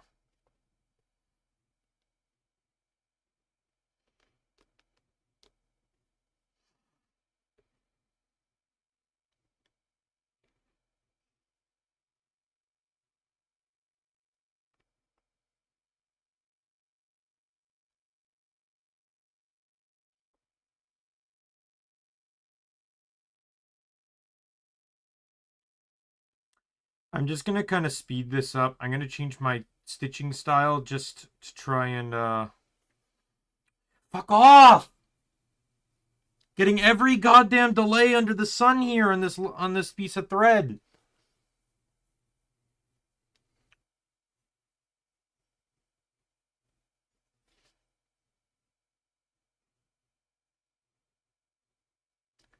It's almost 12 o'clock.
I feel like I'm going faster now that I've changed my tactic here.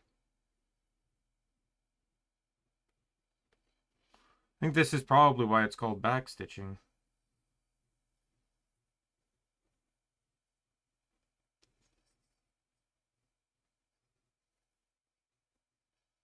Return to life as if it's been dead this whole time? Groudon is very much still alive.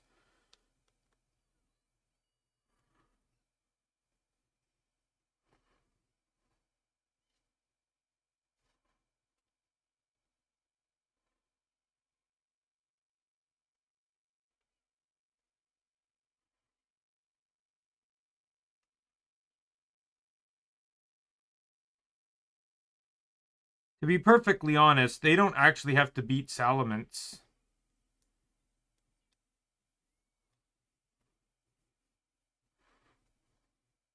And him not being on the platform is a huge problem because Ash could drop Max off. Yeah, see? It makes it super easy to distract them.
Okay, so there's a spot on the foot that doesn't have anything in it, but I'm not going to outline it because I don't think that just ends up making it look weird.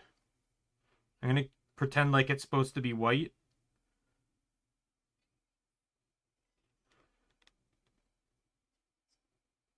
I think it might have just been a stitch I missed.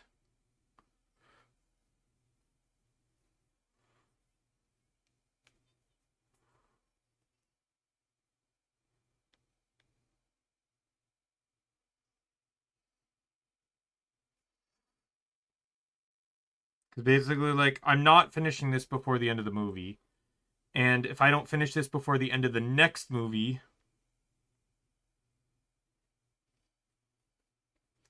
then this will not get done.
Come on, come on, come on. Don't do this to me, don't do this to me, don't do this to me. Let me finish my work, please.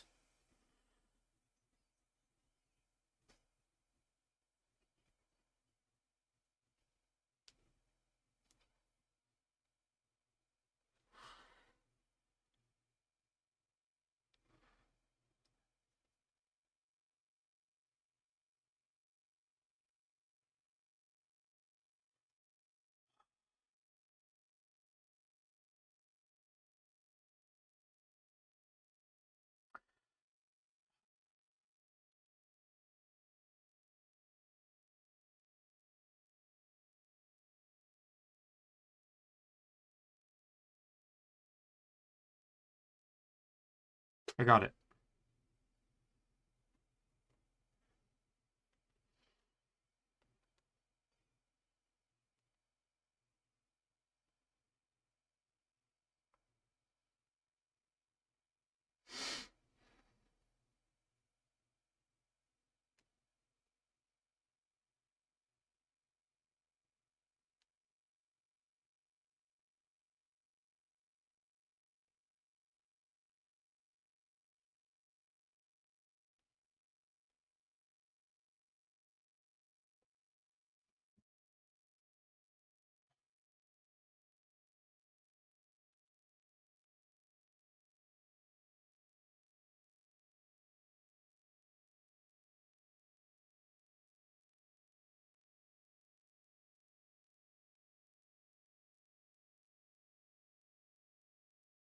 Come on!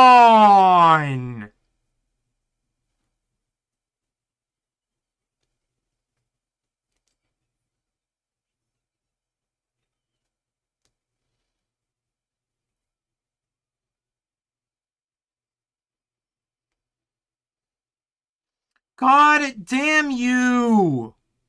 Just let me fucking work!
I'm not gonna get the other side of this because I have to get this, then up in here, and then I'll come back around and go up to the top.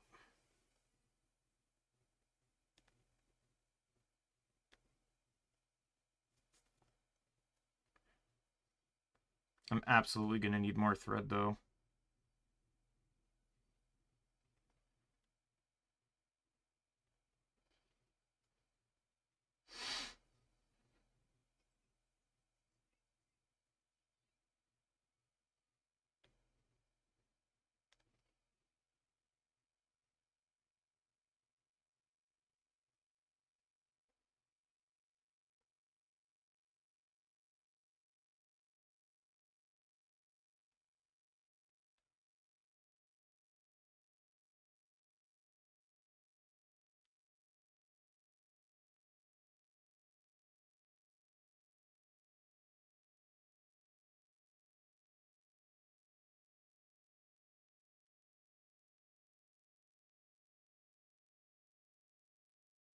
Hey, Neko, no, my mic's not off. I'm just not speaking at the moment. I'm trying to focus a little bit.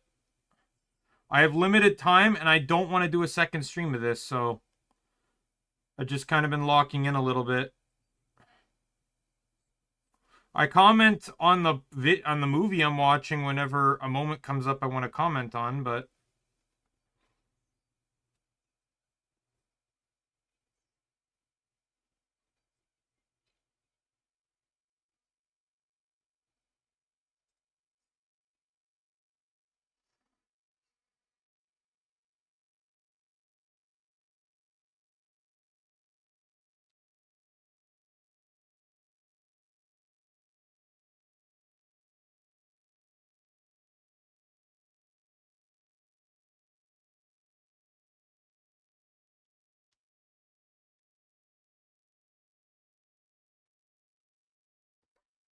oh, my back is getting sore.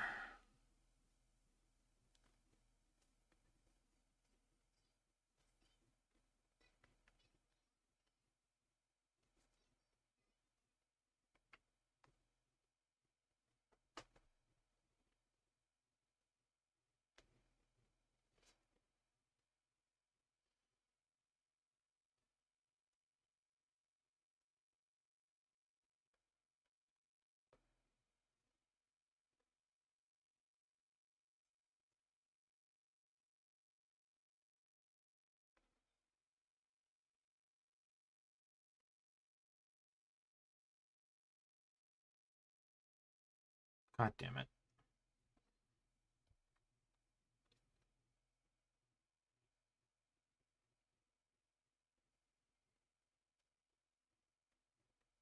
Oh yeah. You commented that about 15 minutes ago. No wonder you didn't hear my response. Cuz like honestly, like, not to be rude, but the position I'm in doesn't allow me to look at chat very well.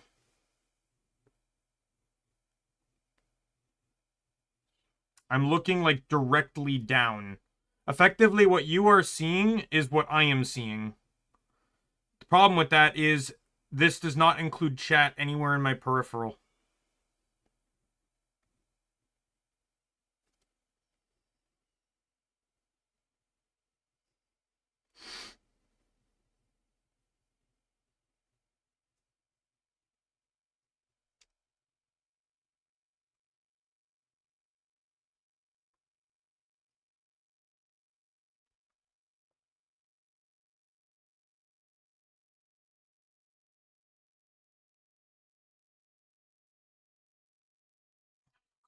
Off.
Only got a few minutes left of the movie.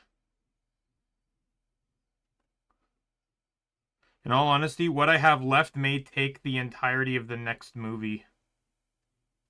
Which is fine, because then I don't have to risk, like, having to sit here to finish the movie, but... God damn you! Stop it with the knots!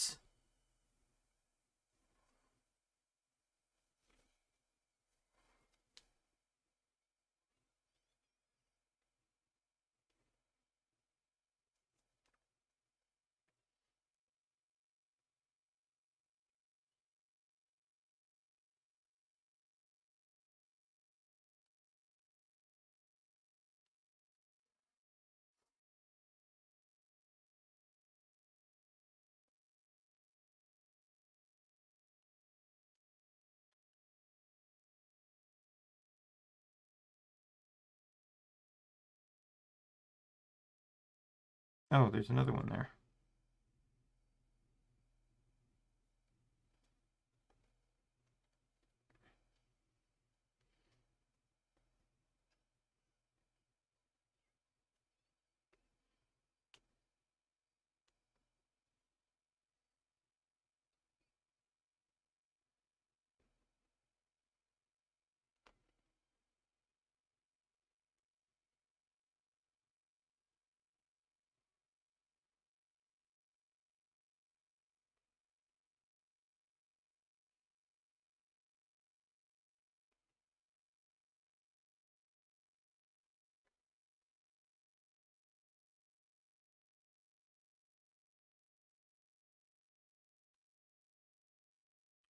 My goal at the end of this movie is where the pigtails join the head, like right here. But I only have like a few minutes left.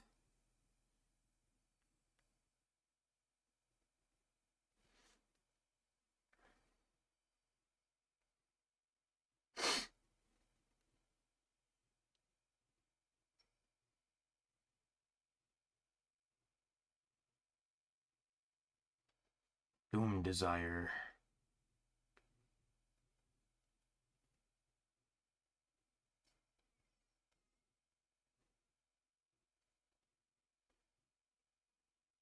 Could you imagine if this happened moments later and like a few hours later and Jirachi had to get crystallized and then they could just never have stopped this entire plot?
Come on.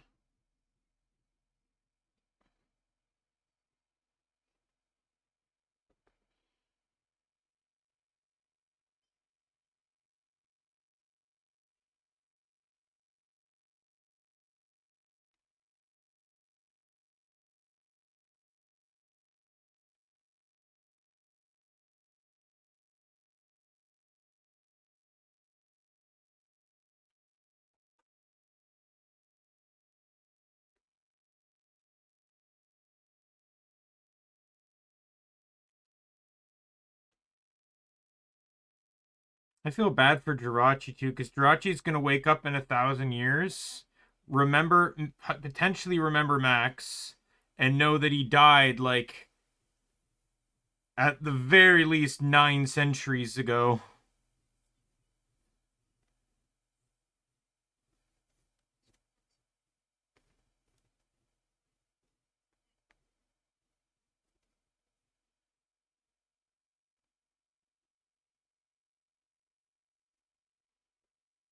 I tell you, with all these stories, Ash needs to become like the adult Christian of Pokemon and just write novels about his adventures. Whether movie related or like actually episodic. Because he's encountered a lot of shit regardless of either.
These spots are a bit hard to get the needle through.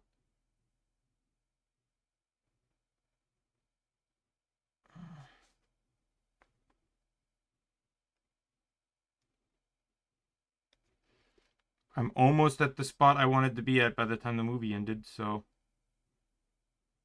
Well, technically, I'm just short of it. Once I get to the corner, I'll change the movie.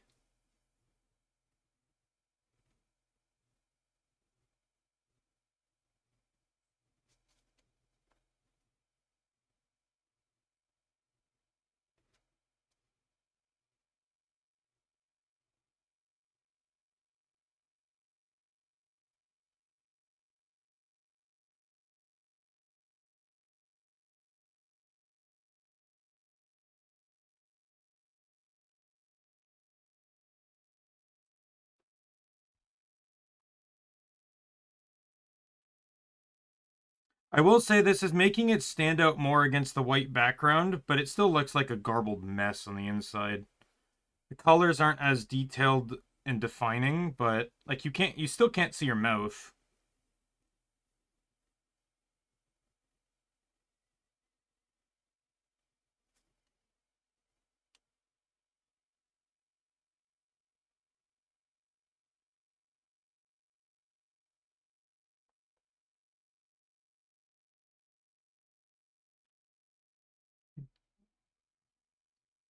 I knocked it out. Okay, I didn't.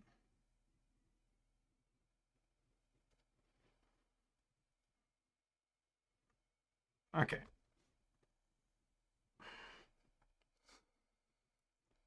All right, next movie. That was movie. So we're watching Destiny Deoxys. I watched the shit out of this one. I'm not even kidding.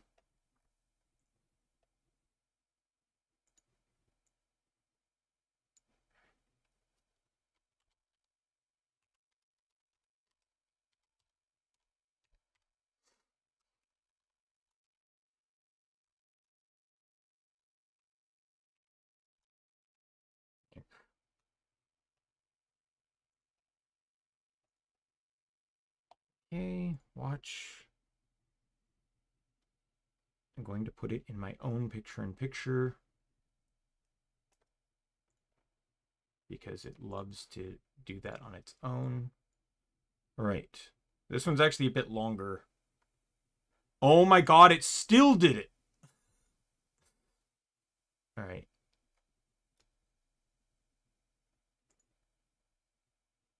Okay, 1 second. Scrap that. I started like viciously late. I have to start the timer a little bit before I click play because it's like a couple seconds behind. Yeah, I'm about 1 second behind on the timer. All right, let's try to finish this. It's just after noon. I need to leave for like basically when this movie ends, I have to stop streaming. regardless of where I stand.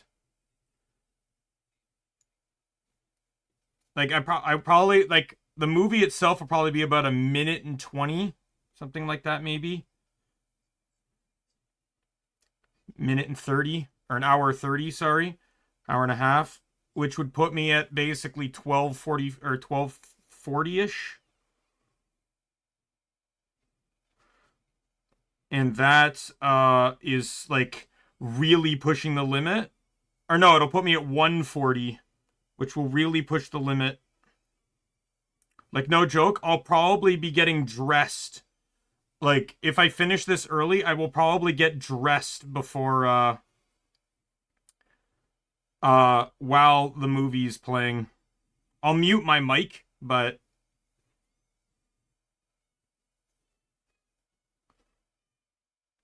yes, I watched the crap out of this one. This is the first movie I had on DVD, so the first Pokemon movie.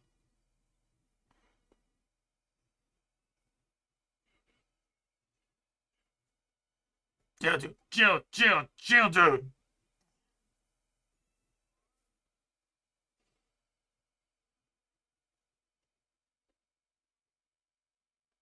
Not gonna lie, I love Geodude's voice acting. Oh, fuck off. Fuck off! Stop lagging!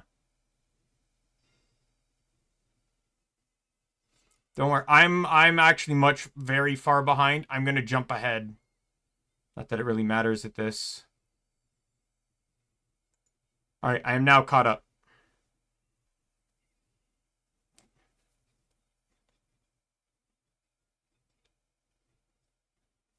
But I love Geodude's like English voice acting because it really makes him sound like a bro, which really fits the vibe of him being a dude.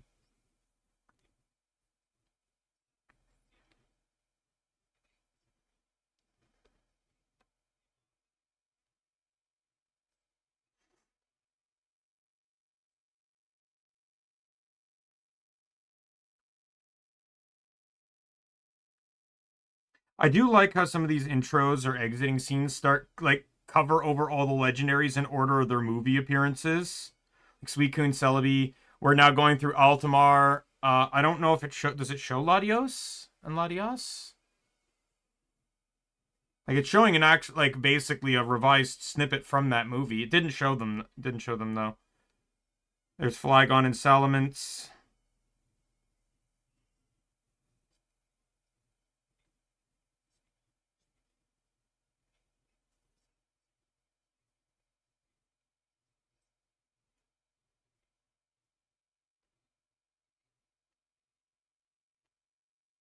We all live in a Pokemon world. Pokemon. I want to be the greatest master of them all.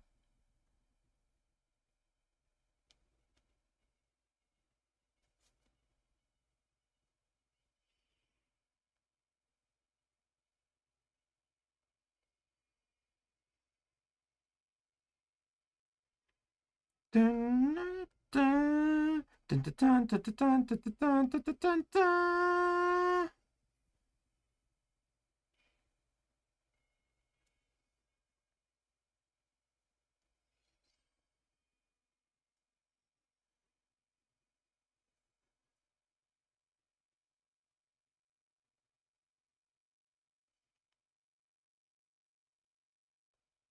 Oops.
Two more stitches and I'm back to that bottom hole there. This is Tori's such a great character too, because it's like this is the first. I think they bring it up later too. I think there's another character that oh yeah, Lily it happens with, but it's really great that they brought up like not only brought up a character that is actually afraid of Pokemon, but has a very like both him and Lily have very traumatizing reasons as to why. Like it's not just like, oh, I'm afraid of Pokemon. They were both like Lily had kind of an amnesia effect with it, but like Tori like literally was traumatized. Like a fight between basically two legendary Pokemon. I know one's mythical, but hear me out. Led to him being trapped through a stampede of Spheal, Whaleren, and CeeLo. Like, holy fuck, look what happens to this poor kid. This would be fucking terrifying.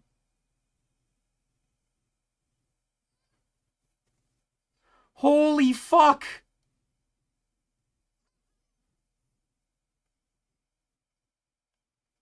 I'd fucking never want to leave my room again if this happened to me.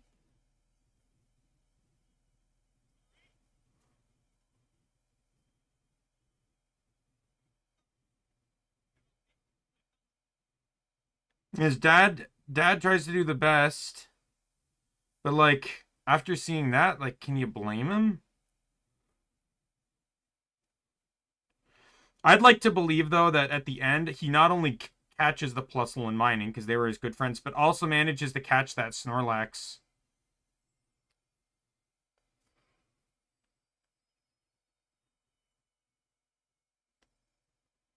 Deoxys is such a fucking badass Pokemon. It's almost a shame that they never showed the speed form in this movie. I remember too, because Deoxys was still relatively unknown, and especially with how it worked in the Gen 3 games. I remember like I was the only one amongst my friends that had this movie, and I always said like, oh yeah, the movie has two Deoxys in it, and they go, well yeah, like obviously the form like they always thought that the two forms were different types of Deoxys. I go, no. There's two Deoxys. They shapeshift between those forms. I even had a friend that refused to believe me until I showed him the movie.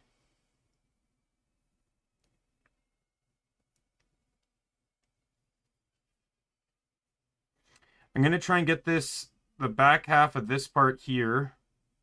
Come on. Just a few more stitches, and then I'll tie off this piece of thread. I don't know if I'm going to get it, though. There's so little thread left on this thing. It's going to be a really, really tough call.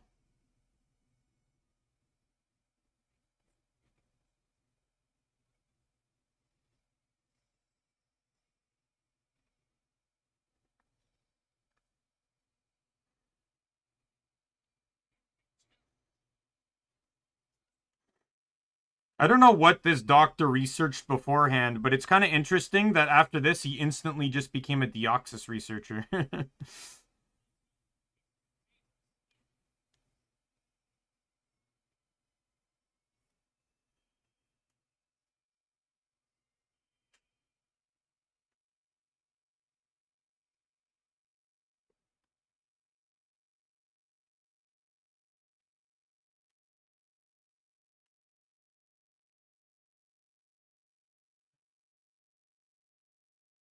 Sorry if you can't really see it. I really have to zoom in to focus on this. Now I'm going to have to tie it off. I'm having such difficulty here.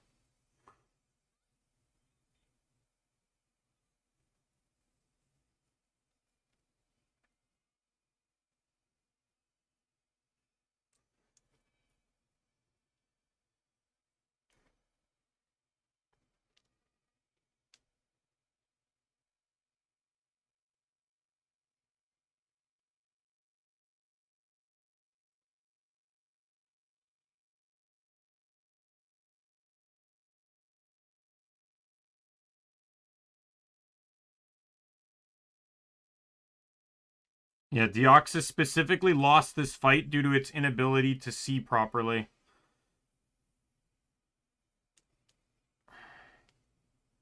All right. That should be a good enough length. I'll definitely be using this thread more, so that's why I'm not against making a long length. And then I just need to split 2 off of it.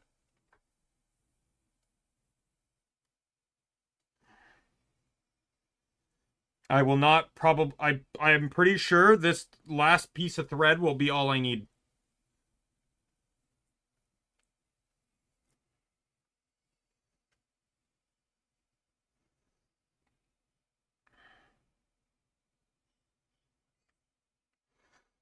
In the future, for cross-stitching, what I think I might need to do is like, so this is a pillowcase. The background here is a pillowcase on top of a placemat that I sewed this to. I stitched this to. So it's as white as possible so it doesn't look bad against my black desk because the lighting would be really off. So what I might do next time is try, like, just so I can keep a consistency too, is draw a, like, square. See the frame you're looking at? Draw that square. And that might help me get better at, like, aiming at this and stuff. I just, like, Rayquaza, I win! I win! You know that's what he's saying. Yeah, I won! Fuck you, Deoxys, I won!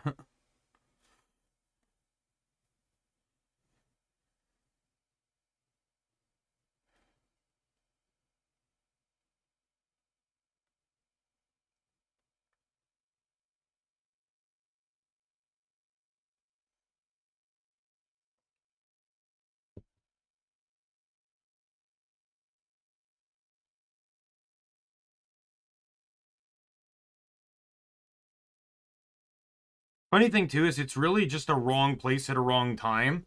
Because, like, Rayquaza just travels amongst all of the ozone around the world. So just by mere chance, fuck off. By mere chance, Deoxys came through the part of the ozone that just so happened to be where Rayquaza was at the time.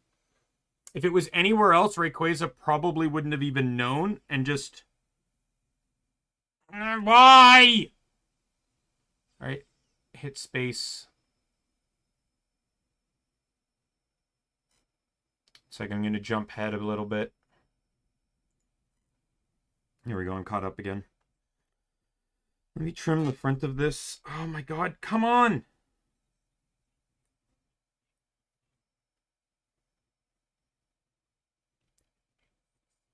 Because Deoxys didn't even want to... I don't think Deoxys even wanted to stay on the planet. Deoxys just wanted to revive its friend, and then they were probably just going to leave. But because Rayquaza interfered, obviously that didn't happen.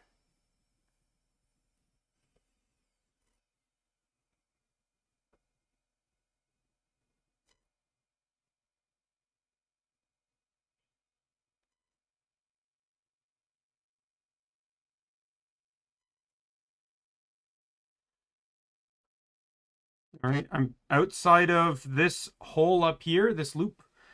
It's a straight line.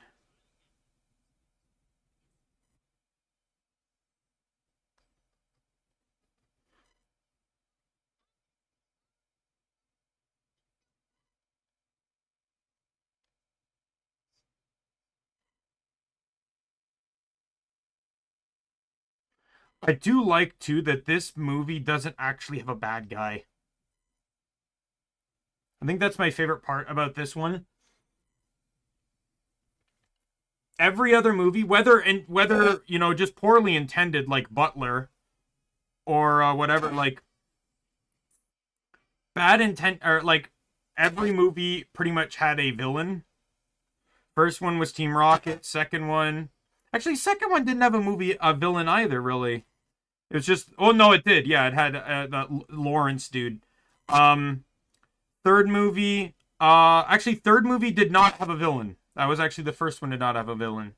That was just a very misguided girl trapped in a really, you know, weird and strange set of circumstances. With the unknown affecting everything. The the fourth movie had a villain, the Iron Mask Marauder. The fifth movie, obviously, Annie and Oakley. The sixth movie was Butler, even if he was a bit misguided. Um,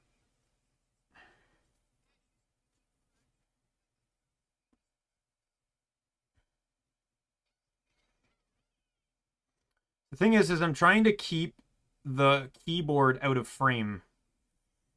But the problem is I look at it like this. It's really hard to look at it like this with the camera in the way.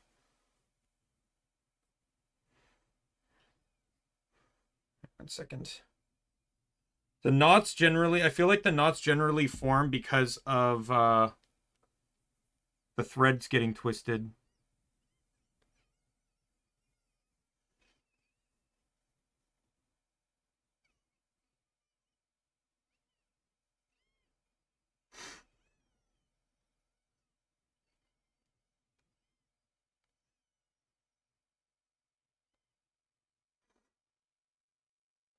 Personally, to me speaking, I think I'm not against Plusle and Minen being in this movie, but I really think Plusle and Minen should have shown up with the Pichu brothers. Now, granted, they only showed up in shorts, but I think Plusle and Minen should have been in a short with the Pichu brothers. Just because I just think it would have been great, like, to have like these two basically effectively twin Pokemon in a movie with who are effectively twin friends, or like brother, like two Pokemon that were basically brothers to each other.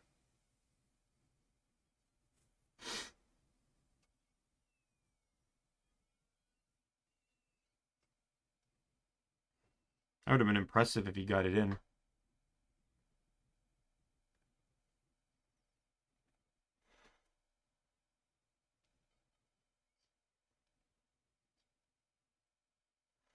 This is before May caught her Munchlax too, because I think she caught it in the Battle Frontier, and this takes place before then. This movie, by the way, I remembered seeing the scene on the DVD.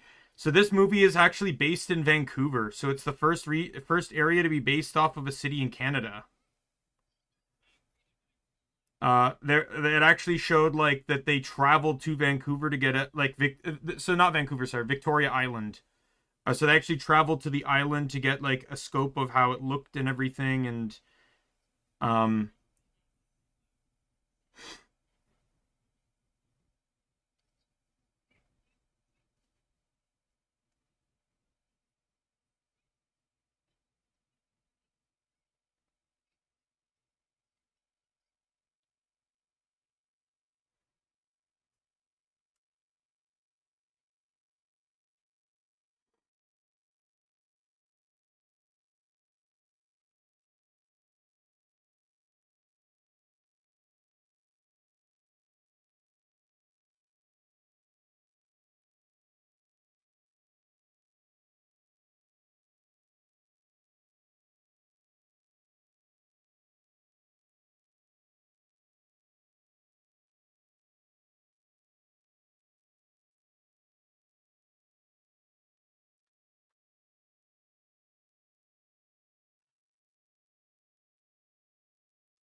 you know what's really crazy? There's a high possibility if this happened in Generation 6, this movie, because the thing is, in the battle, or it's known that between Rafe, what is his name? Sid, I think, or whatever, and then the girl, Rebecca, I believe it is, all three of their Pokemon, Metagross, Blaziken, and Blastoise, can all Mega Evolve. I just find that a really interesting, like, anecdote.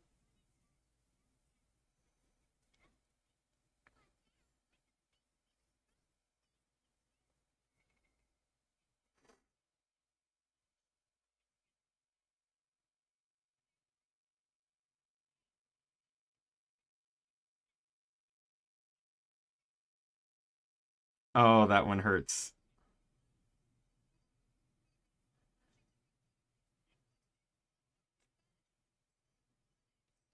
It is Sid. Okay, I got lucky on that one.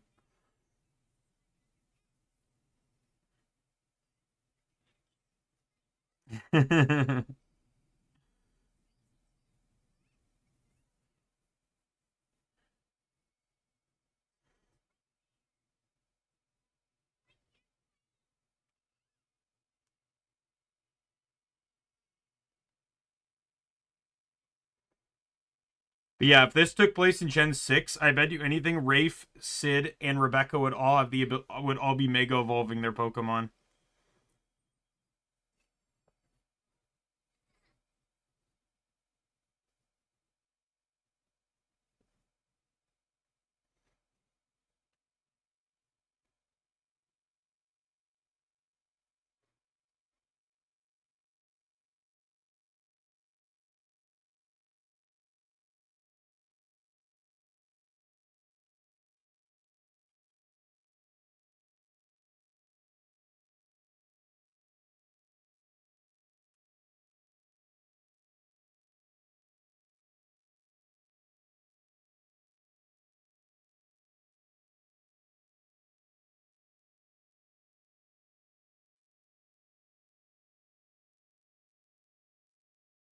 And they get there by accident.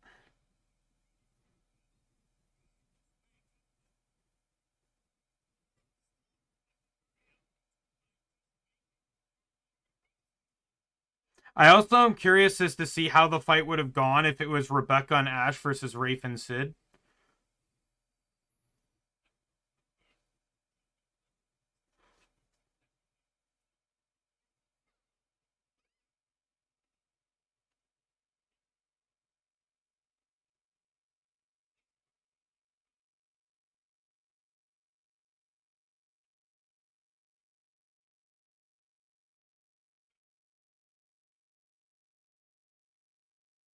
Because it would have been interesting when you consider type advantage, like Psychic good against fighting, but Fire good against steel, Electric good against water.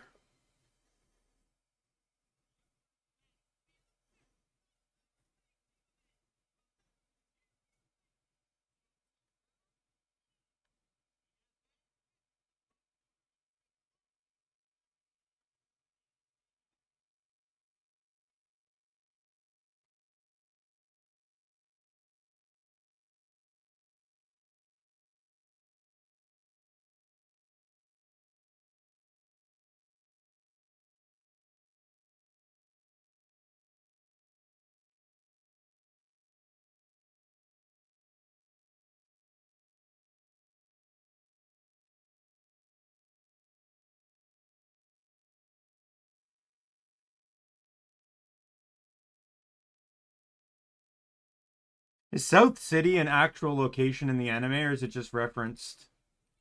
Pokemon South City.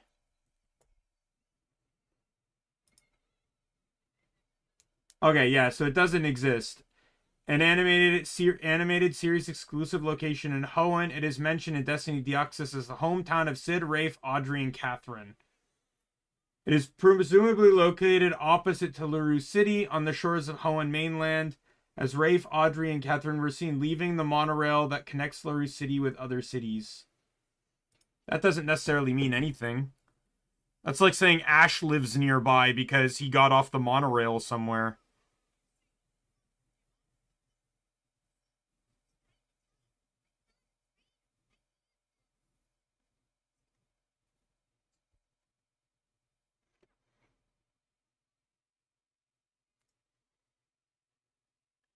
Didn't even let him pick, just handed him Torkoal.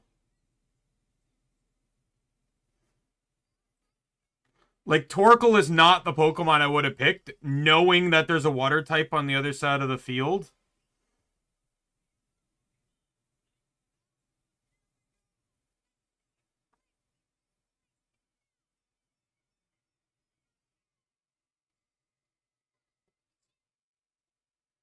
Mid-series, what Pokemon would Ash have at this point? I'd probably go Corphish, if anything. Because at the very least, you resist water and you're super effective against Blaziken.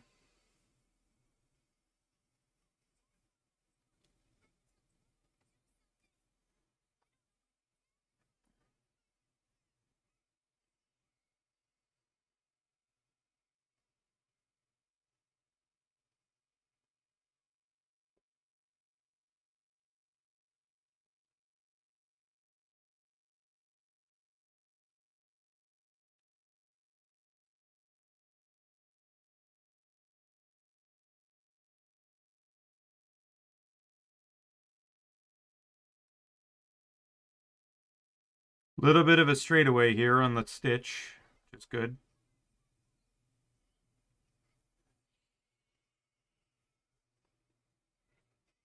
Fuck.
That's kind of crazy that he willingly brings up Professor Ivy when he was terrified of the mere mention of her name in the past.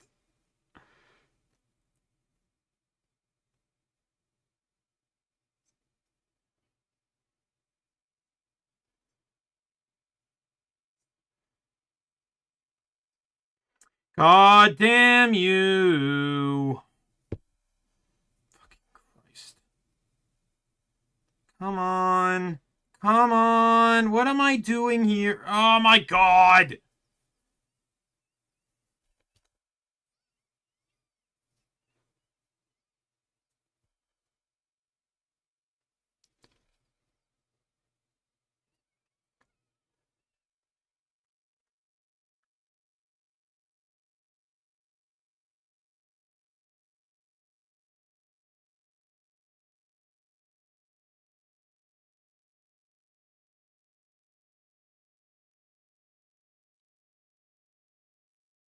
Yes, exposure therapy, the greatest way to overcome a devastating trauma.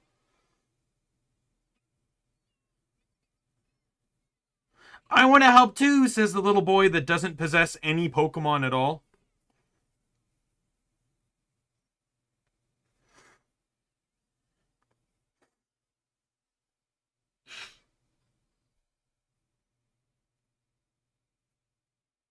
And the cool thing is by the end of this, it's not like he becomes a trainer. He's just more friendly with Pokemon.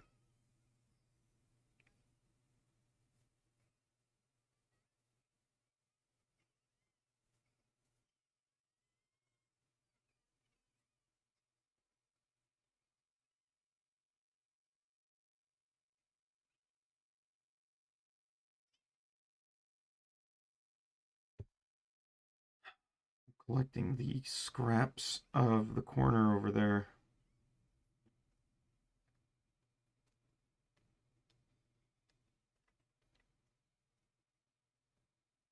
Yeah, I'll easily have this done, probably even before halfway through the movie. Oh, maybe not. I'm half an hour in. That means I have 15 minutes to finish this thing up, which probably won't happen, but probably about an hour in. I'll have this all done.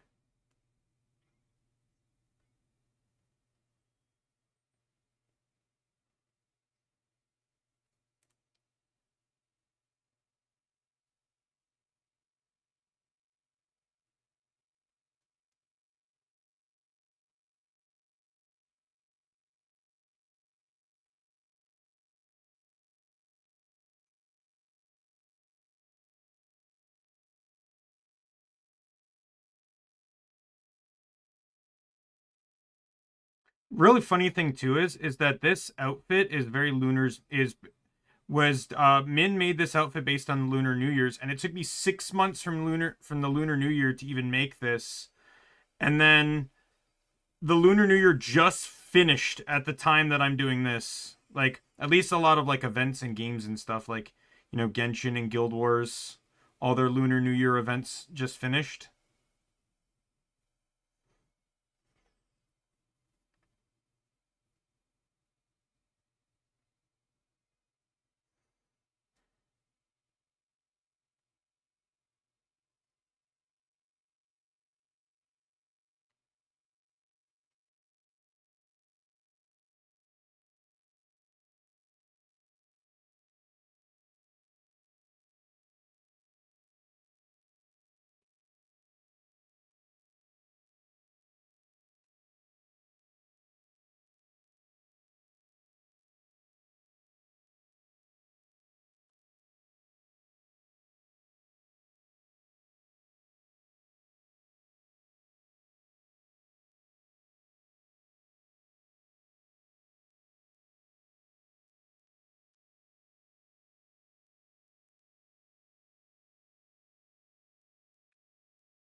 I just love this because Team Rocket didn't arrive on the island in an official manner, so they never got passports, so they can't actually do anything.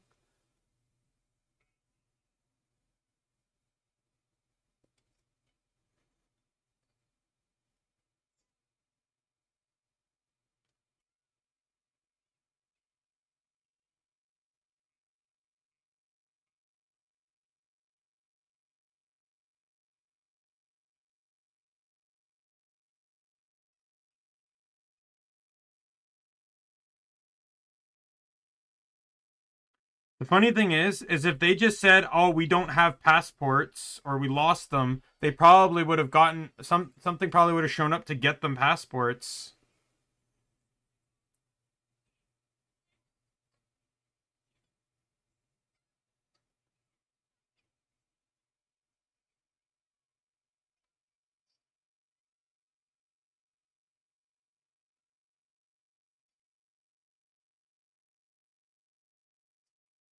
I like how they didn't pursue them any further, just electrocuted Jesse and let them retreat.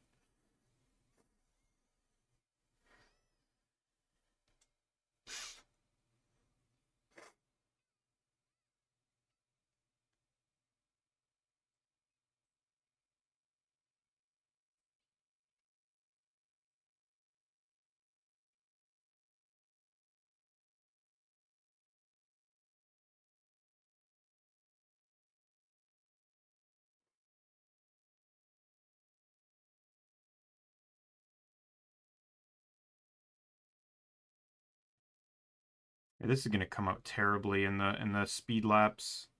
I'm interested though to know if my new software can make it go faster than I originally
Funny thing is May never even intended to catch Munchlax. I think she just randomly threw a ball at it in anger. It ate the ball, but it succeeded in capture. It's such a funny way to catch a Pokemon.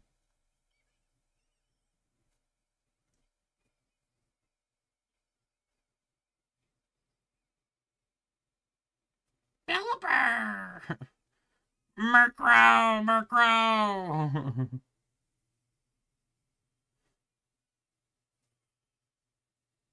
Oh no, come on! Why?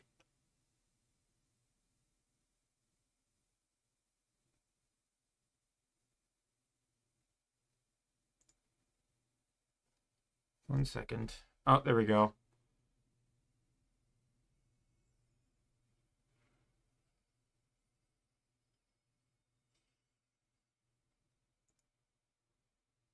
Oh, fuck off! I'm trying to get back. Okay, one second. Pausing the timer.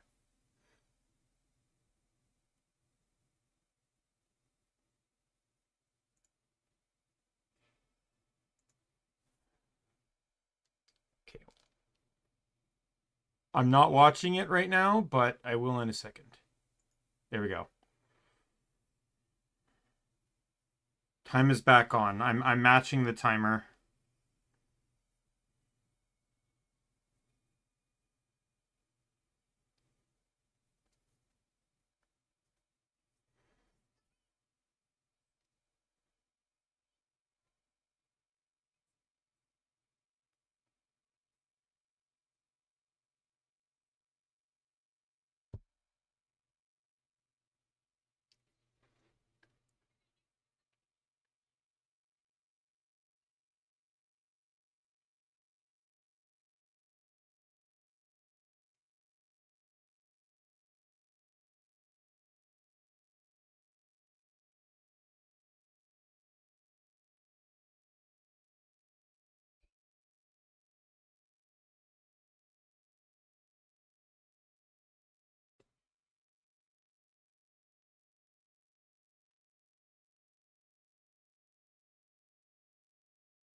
Can I stop pulling the thread out?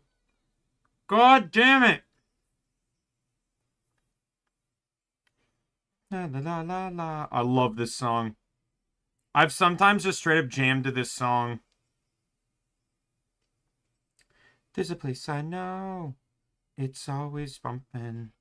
You should go and leave our worries. Got a friend in me, and I'll tell you something. This time could be extraordinary. Consider's gone and feeling small. Looks like clothes are closing. Okay, one second. I'm going to redo the last stitch. Will fate just take my hand and look again? The side of paradise is where I want to be. The side of paradise for you and me. The side of paradise together's what you see. And I never thought I'd see a place as nice. This side of paradise. This got way louder than the rest of the movie. They did not volume control this.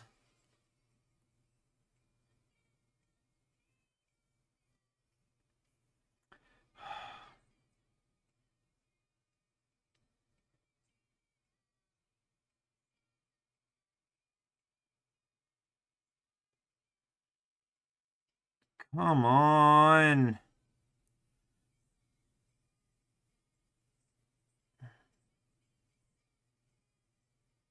Nope.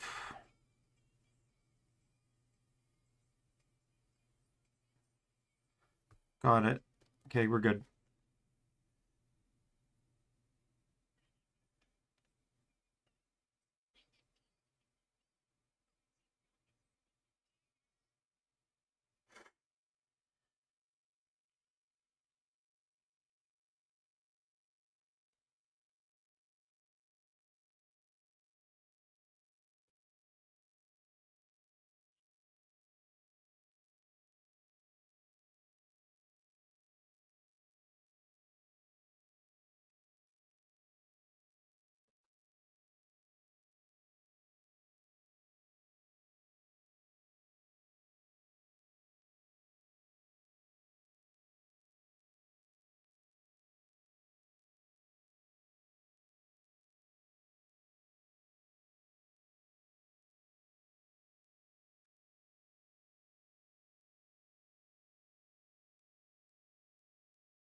I'm kind of surprised Rayquaza managed to sense Deoxys.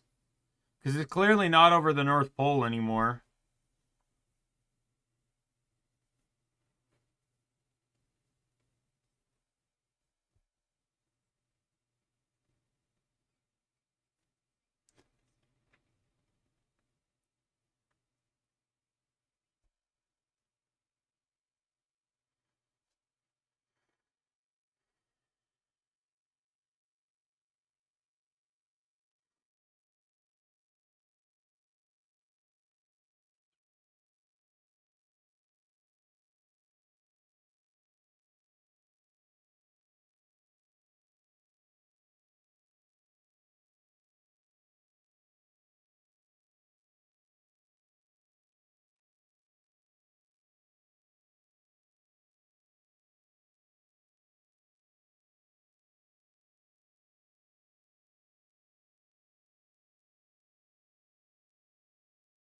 Can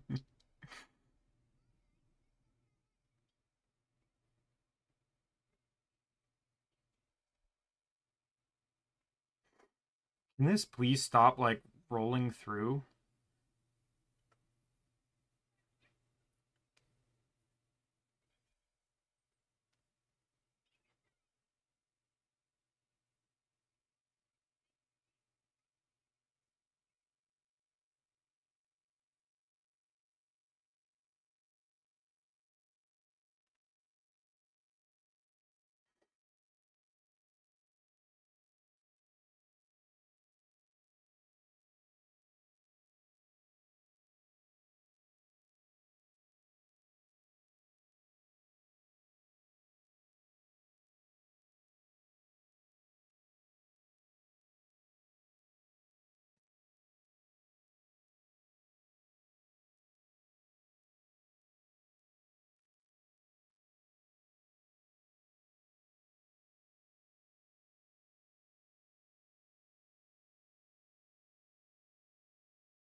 From what the Pokemon Ranger special kind of showed was that Deoxys can understand humans but can't communicate with human or Pokemon, as it had to had to use Meowth as a mouthpiece to communicate. Like even Pokemon couldn't understand it.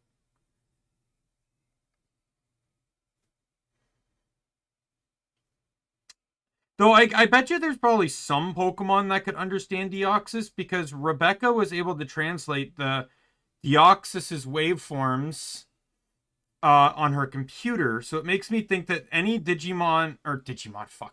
Pokemon that has a type of um that would be able to see like those type of electro waves or whatever it is, could probably read the auroras.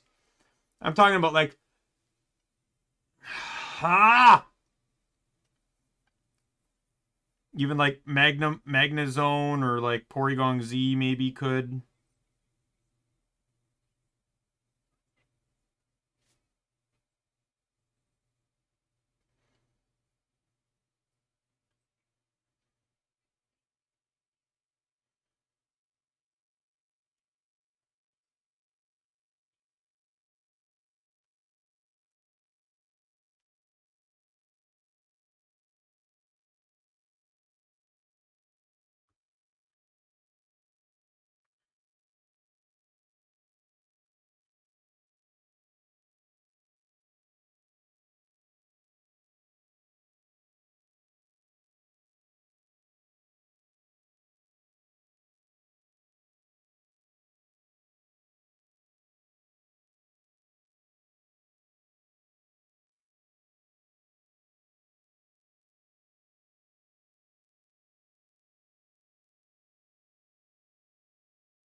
I really kind of like the contingencies they had for security here.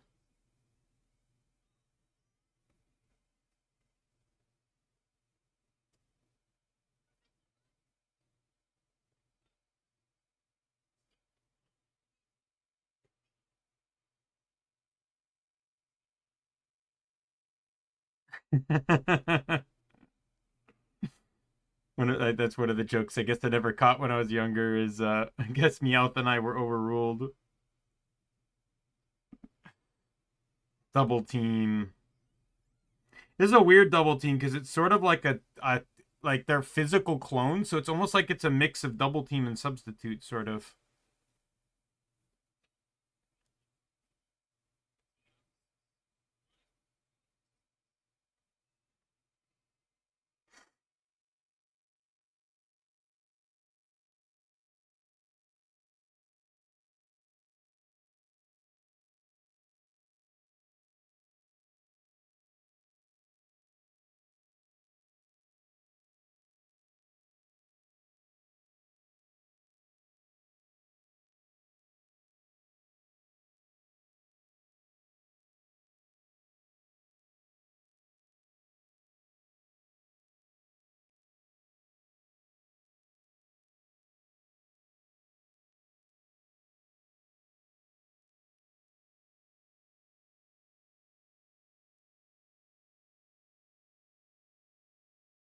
I'm surprised those things aren't even on like some type of battery power or something.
They're basically shadow clones.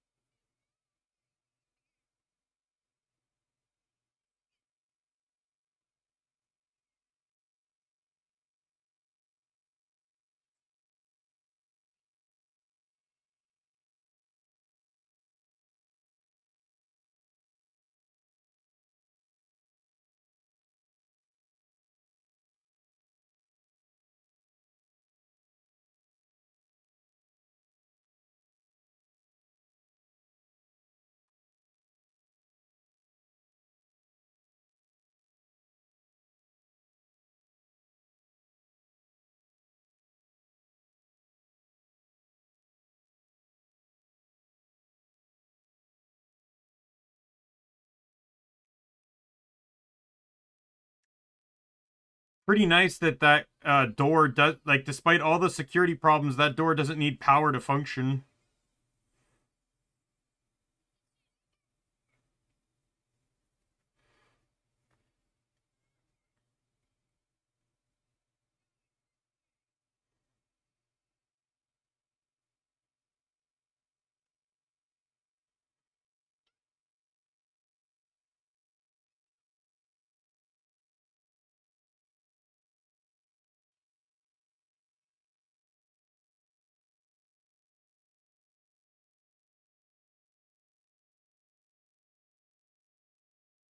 What am I doing? Sorry, I'm just recovering from getting like electroshock therapy. I apologize, May.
You only have a Surskit and a Masquerain. What Pokemon else do you have to call out?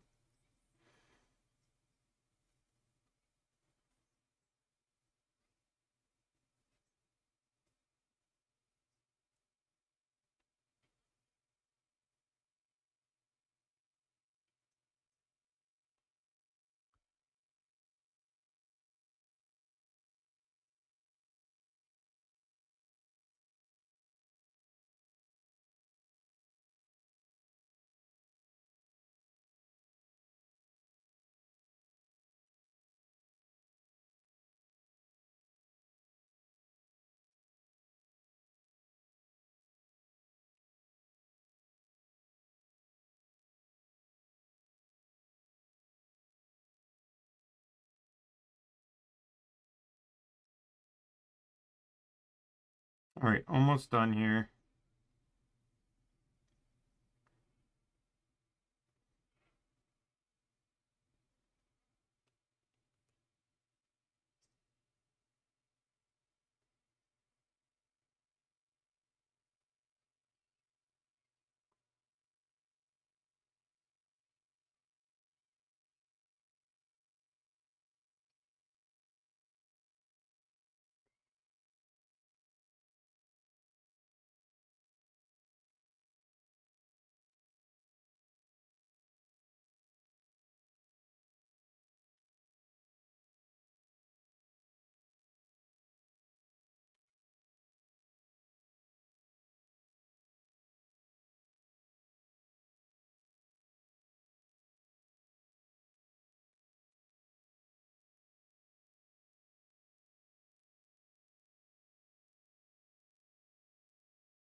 I'm still debating whether I do anything on the...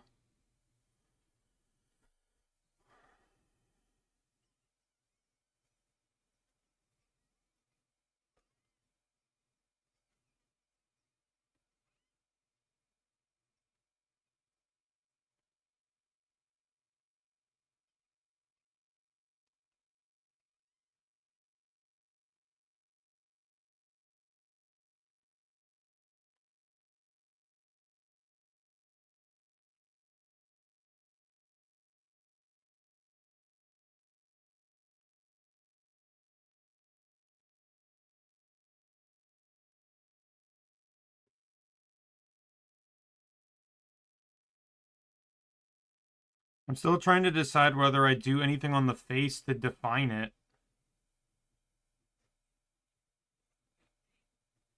Because you can't see the mouth.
Of course, it comes out on the last stitch.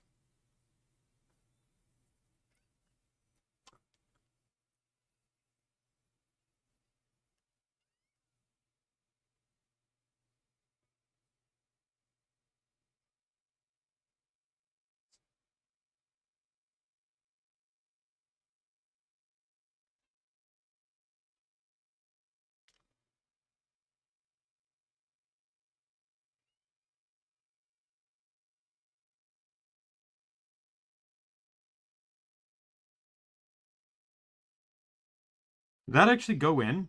Wow.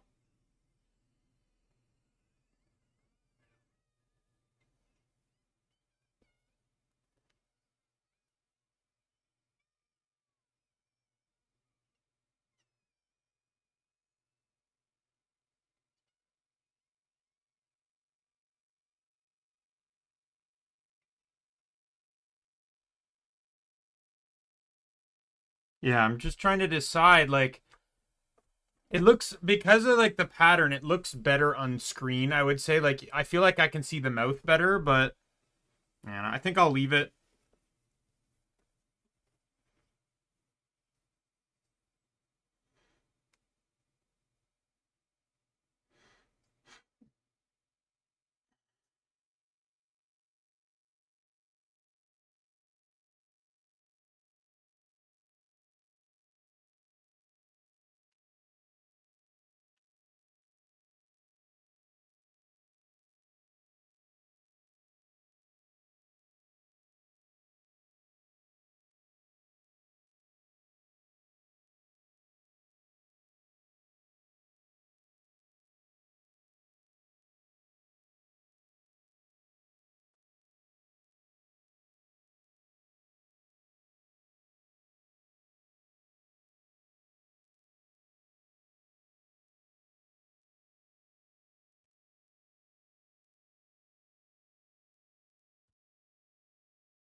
All right, we're all done.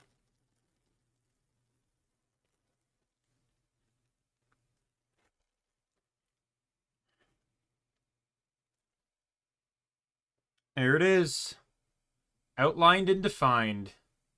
It actually does, the face does kind of stand out a bit more now that it's outlined, because it doesn't blend with everything, but all right. So I'm going to stop my recording here. Camera's turning off because I don't need it anymore. And I'm going to change to the screen. For where we will continue to watch the rest of this movie. Export.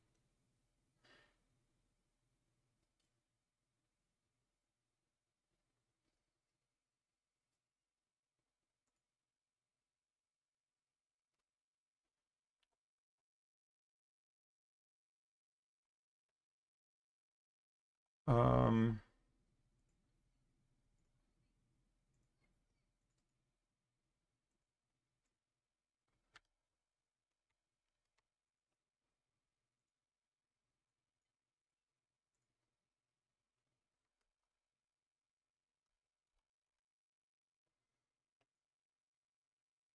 all right.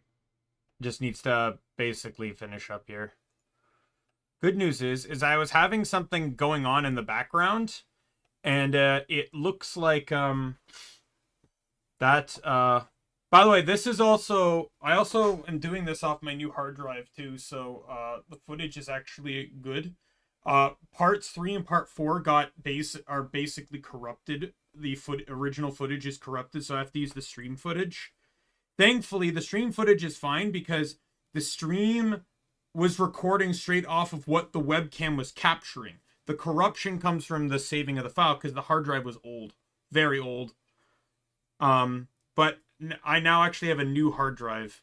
I got after this whole experience. It's an SSD too, so it is much better and faster. Yeah, it's already done, which wasn't even something it was. All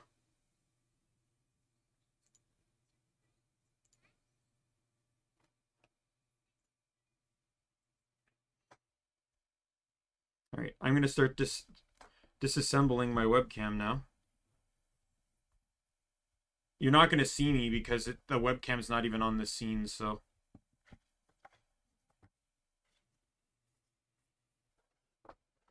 Additionally, because I don't always use this webcam, I have it facing a corner. That, like, it's always looking away from me.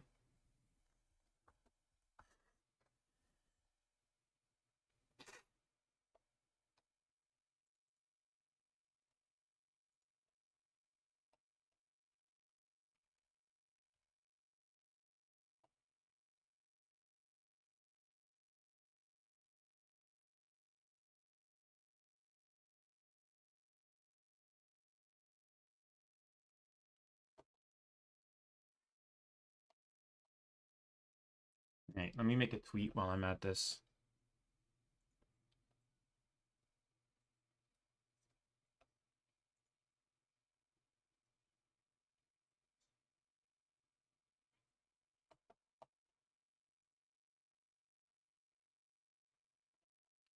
Pictures.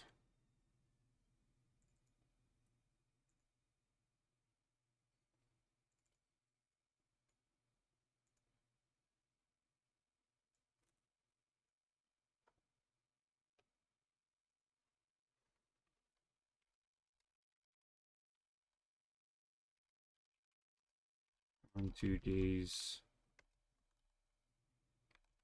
stream and managed to get the Dokibird cross stitch outlined. Don't have an exact timeline on when the time lapse will come out, but hopefully sometime soon.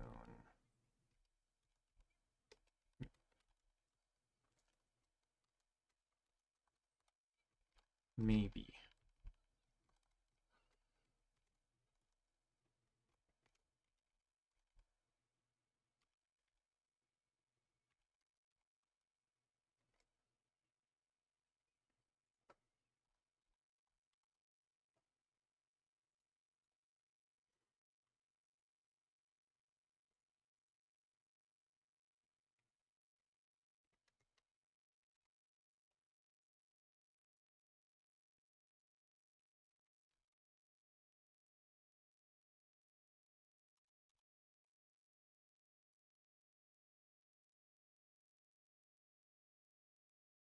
There we go.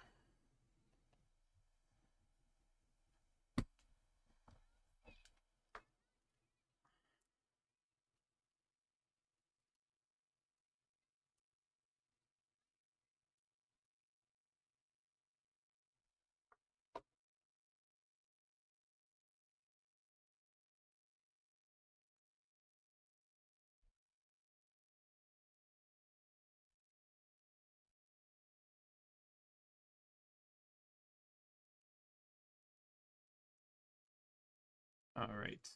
I got something else to do while while this is finishing up, so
relax, please again, please.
Okay, let me just make sure. I highlight all of these.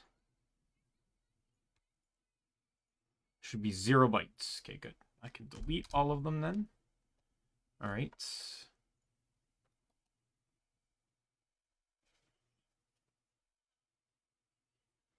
What's crazy is I've lost a lot of like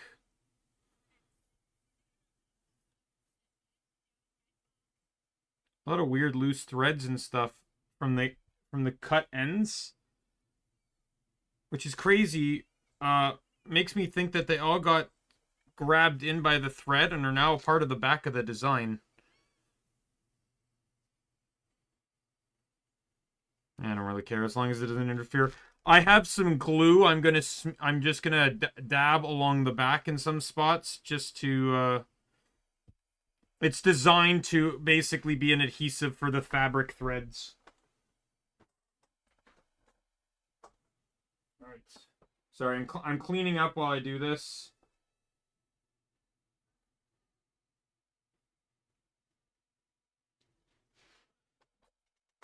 Okay. Oh, I need to put the scissors in here too.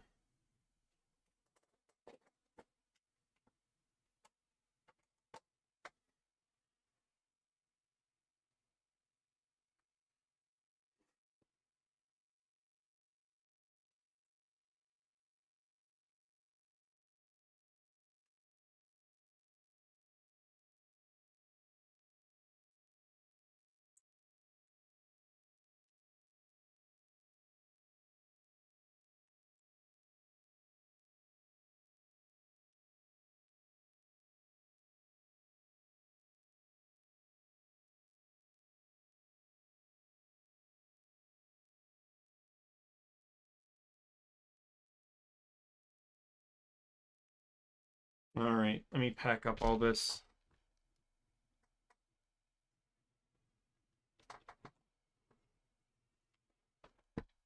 Oh my god, my legs. I don't know what hurts more, my legs that I never moved or my back that was hunched over the whole time.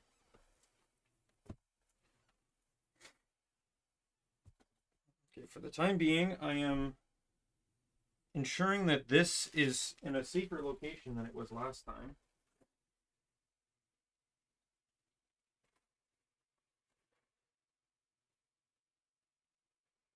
Oh god.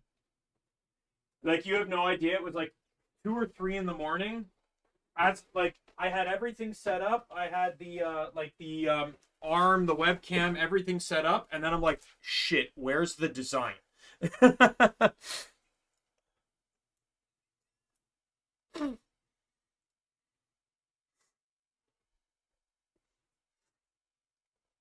I could not find the design, and it was just buried under shit on my table. So it's not going to be buried under shit anymore.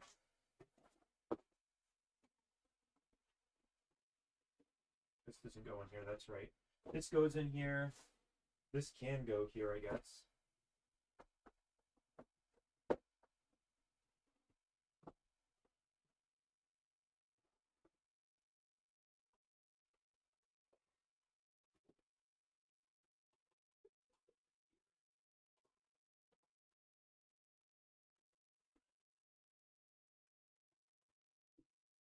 Go. All right. Oh, this fell. Put this back over here.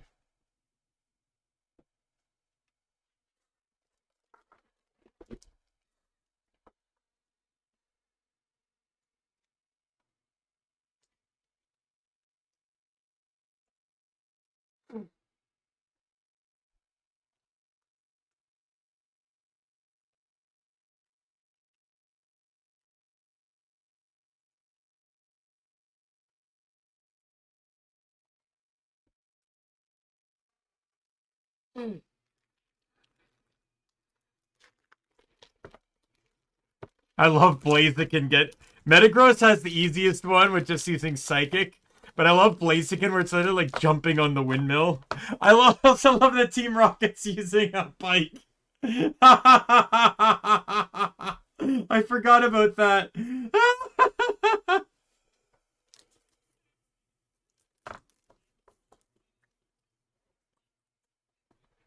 why they're all hiding in a bush, though. You can tell who's doing the better job. Like, the human-powered ones are going much slower. That's great animation touch.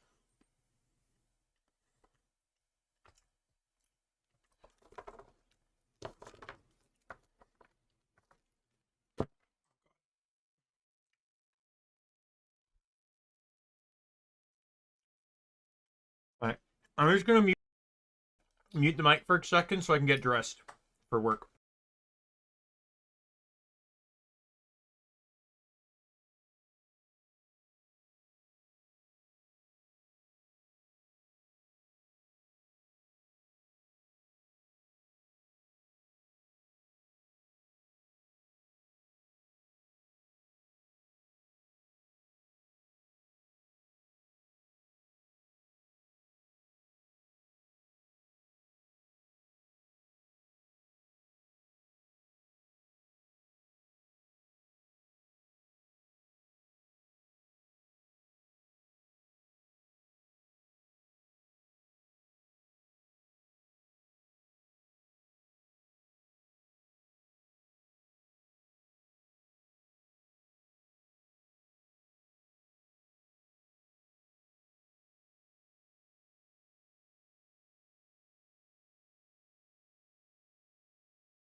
Alright, I'm dressed enough.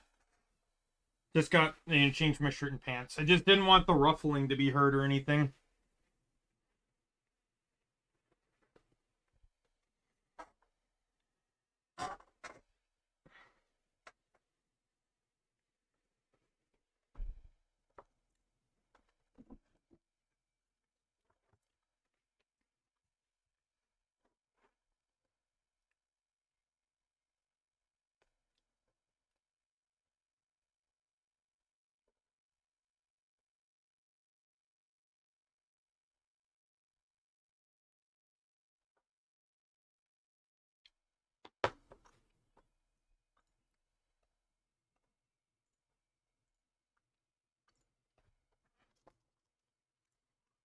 I wonder if Doki will see this one.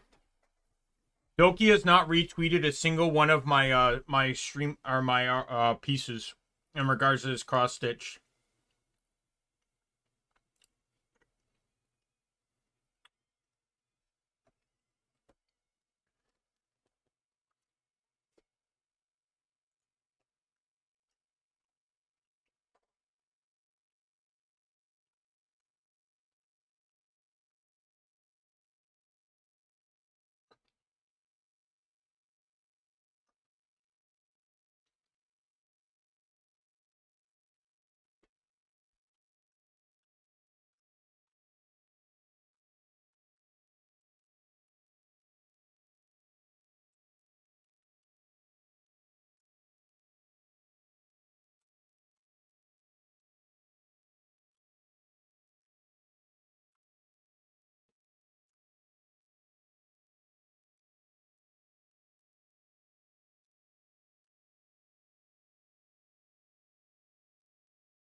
Is that a seismic toss?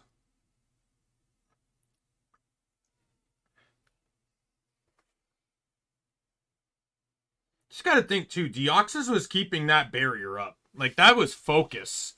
Everything Deoxys was doing, it was also keeping that barrier up. I swear to God, Deoxys is like the Naruto of this world. With that kind of like split focus.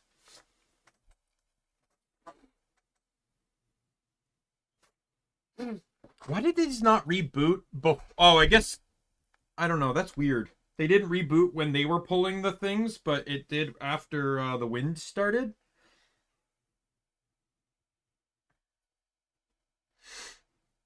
No more playing around. Attack mode.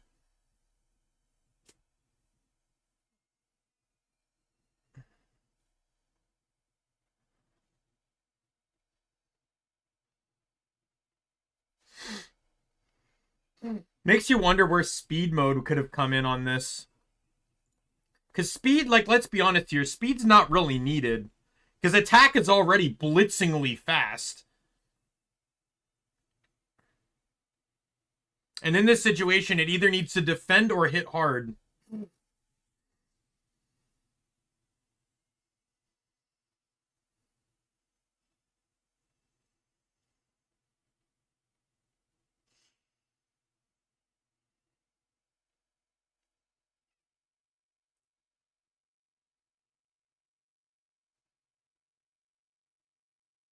I love the personality in that it had.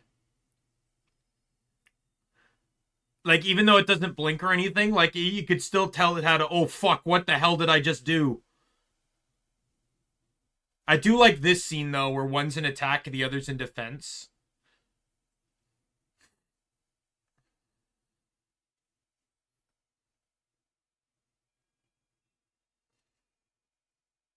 I think it was this exact scene, too. I think this scene was a part of the trailer for this movie. And, this is what made people think that, you know, the two Deoxyses were different, like they were different, like Deoxys existed as different forms of Deoxys, not as one Deoxys that could shapeshift.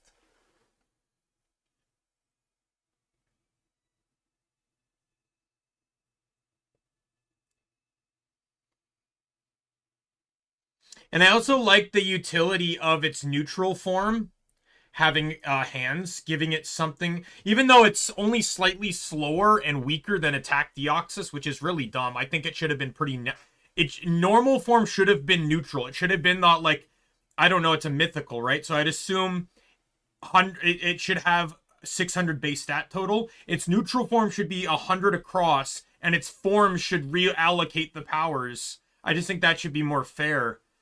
Because I just feel like lore-wise it makes sense, because attack Deoxys cannot use hands.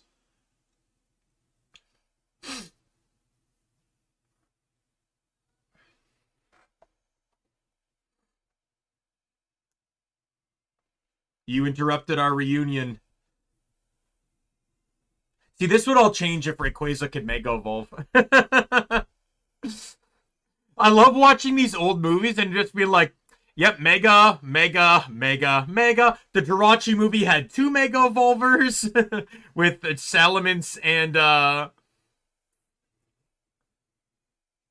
what was it? Salamence and Absol. And then it had Groudon, which could, like, not a real Groudon, but could technically, like, Primal Revision.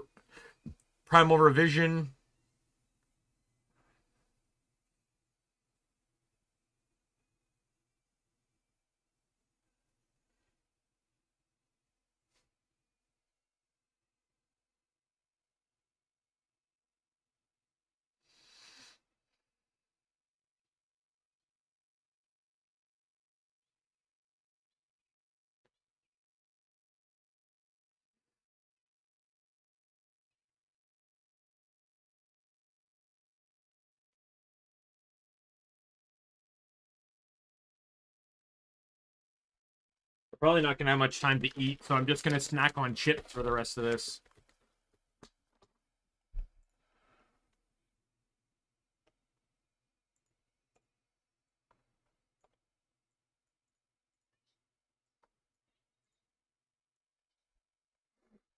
Wait.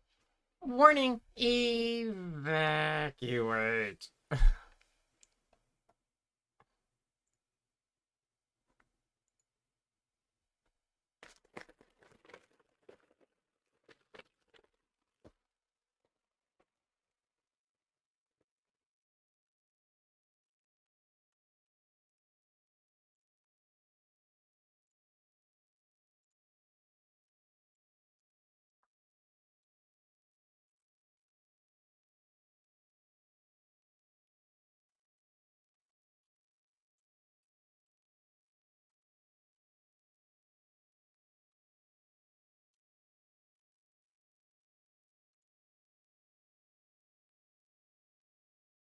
And the Deoxys help Rayquaza, and this settles their feud. You see the look on his eyes, too. Right there where he realizes, why are they protecting me? For Pokemon that don't blink, the animators did a great job at letting them emote. Oh. Had a bit of a leg spike there. Got half a second off. I'm fine.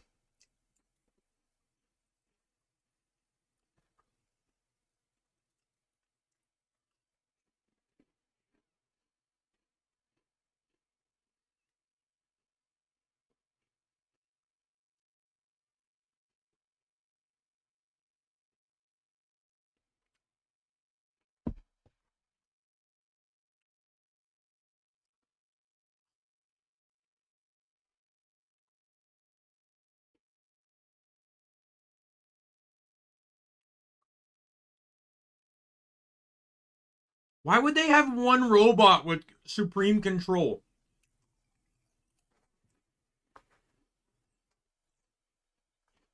That's a dumb move.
Man, how convenient.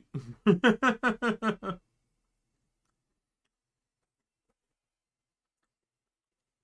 the way, this is Munchlax's first time appearing in the anime.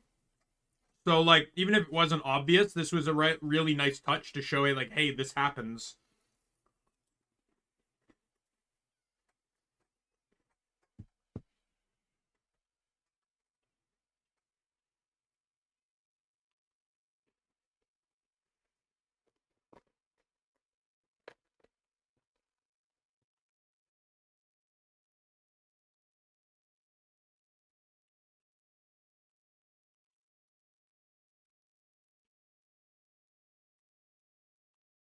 Yeah, not counting credits, we have about 5 minutes left.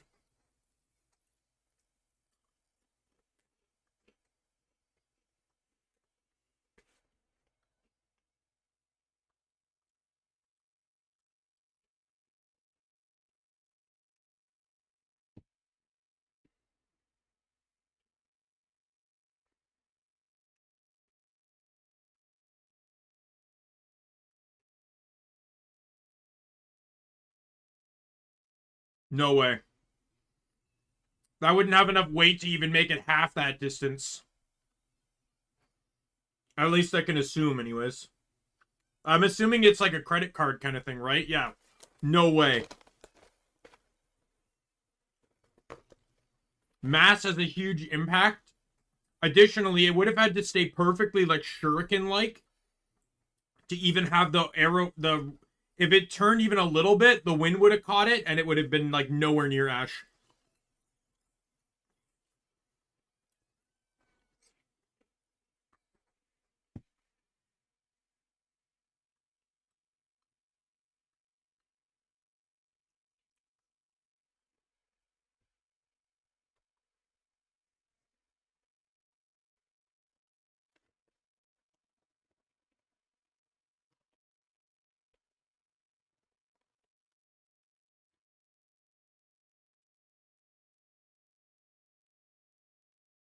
So dumb that they had one fucking robot have control over everything. I could understand a supercomputer that's a hub, but a mobile unit, no.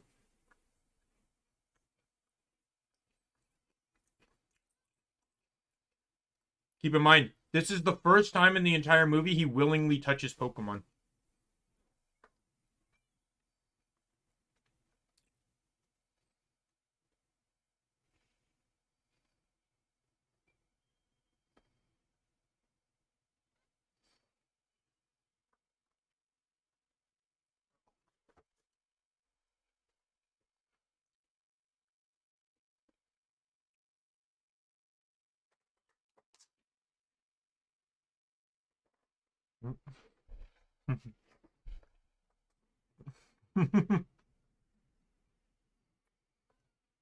Deoxys now realizes that Ash and Pikachu were trying to help.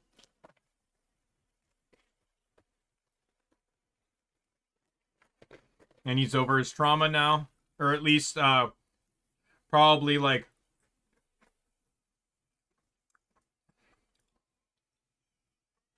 Or at least, like, he's more available to it. And this is where Rayquaza leaves, you know, kind of like, you're alright, chums, and leaves.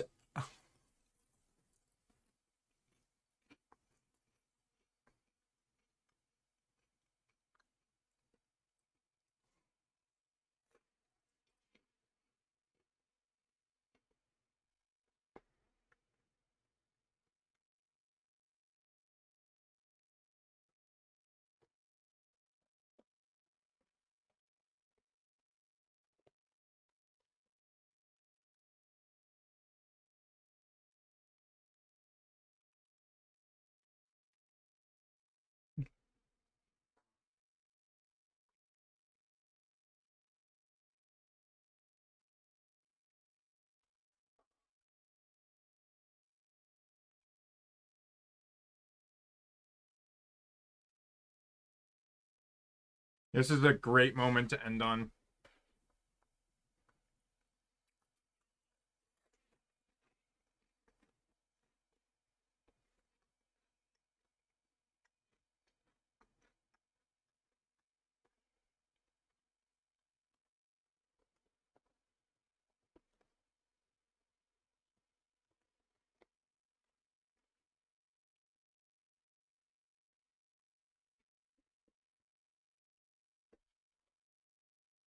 One is probably... I bet you the green one... I don't know if it's translated, but... The green one's probably saying goodbye, and the pink and the purple one's saying thank you. I can just guarantee you.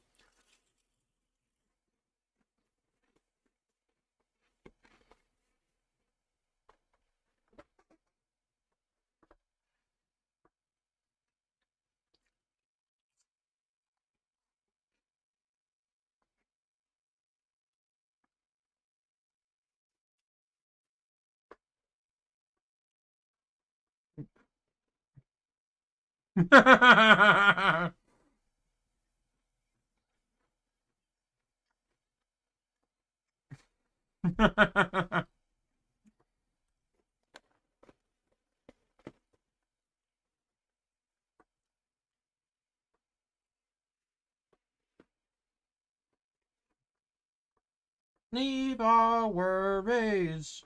Got a friend in me. And tell you something. Be extraordinary. Anyways, I'm gonna call it here. I'm already on the closing screen too. Yay! All right, 1 second. Get rid of that and get rid of it here too. All right. So yeah, Dokibird cross stitch is now done. I don't know when I'll get around to the time lapse for it, but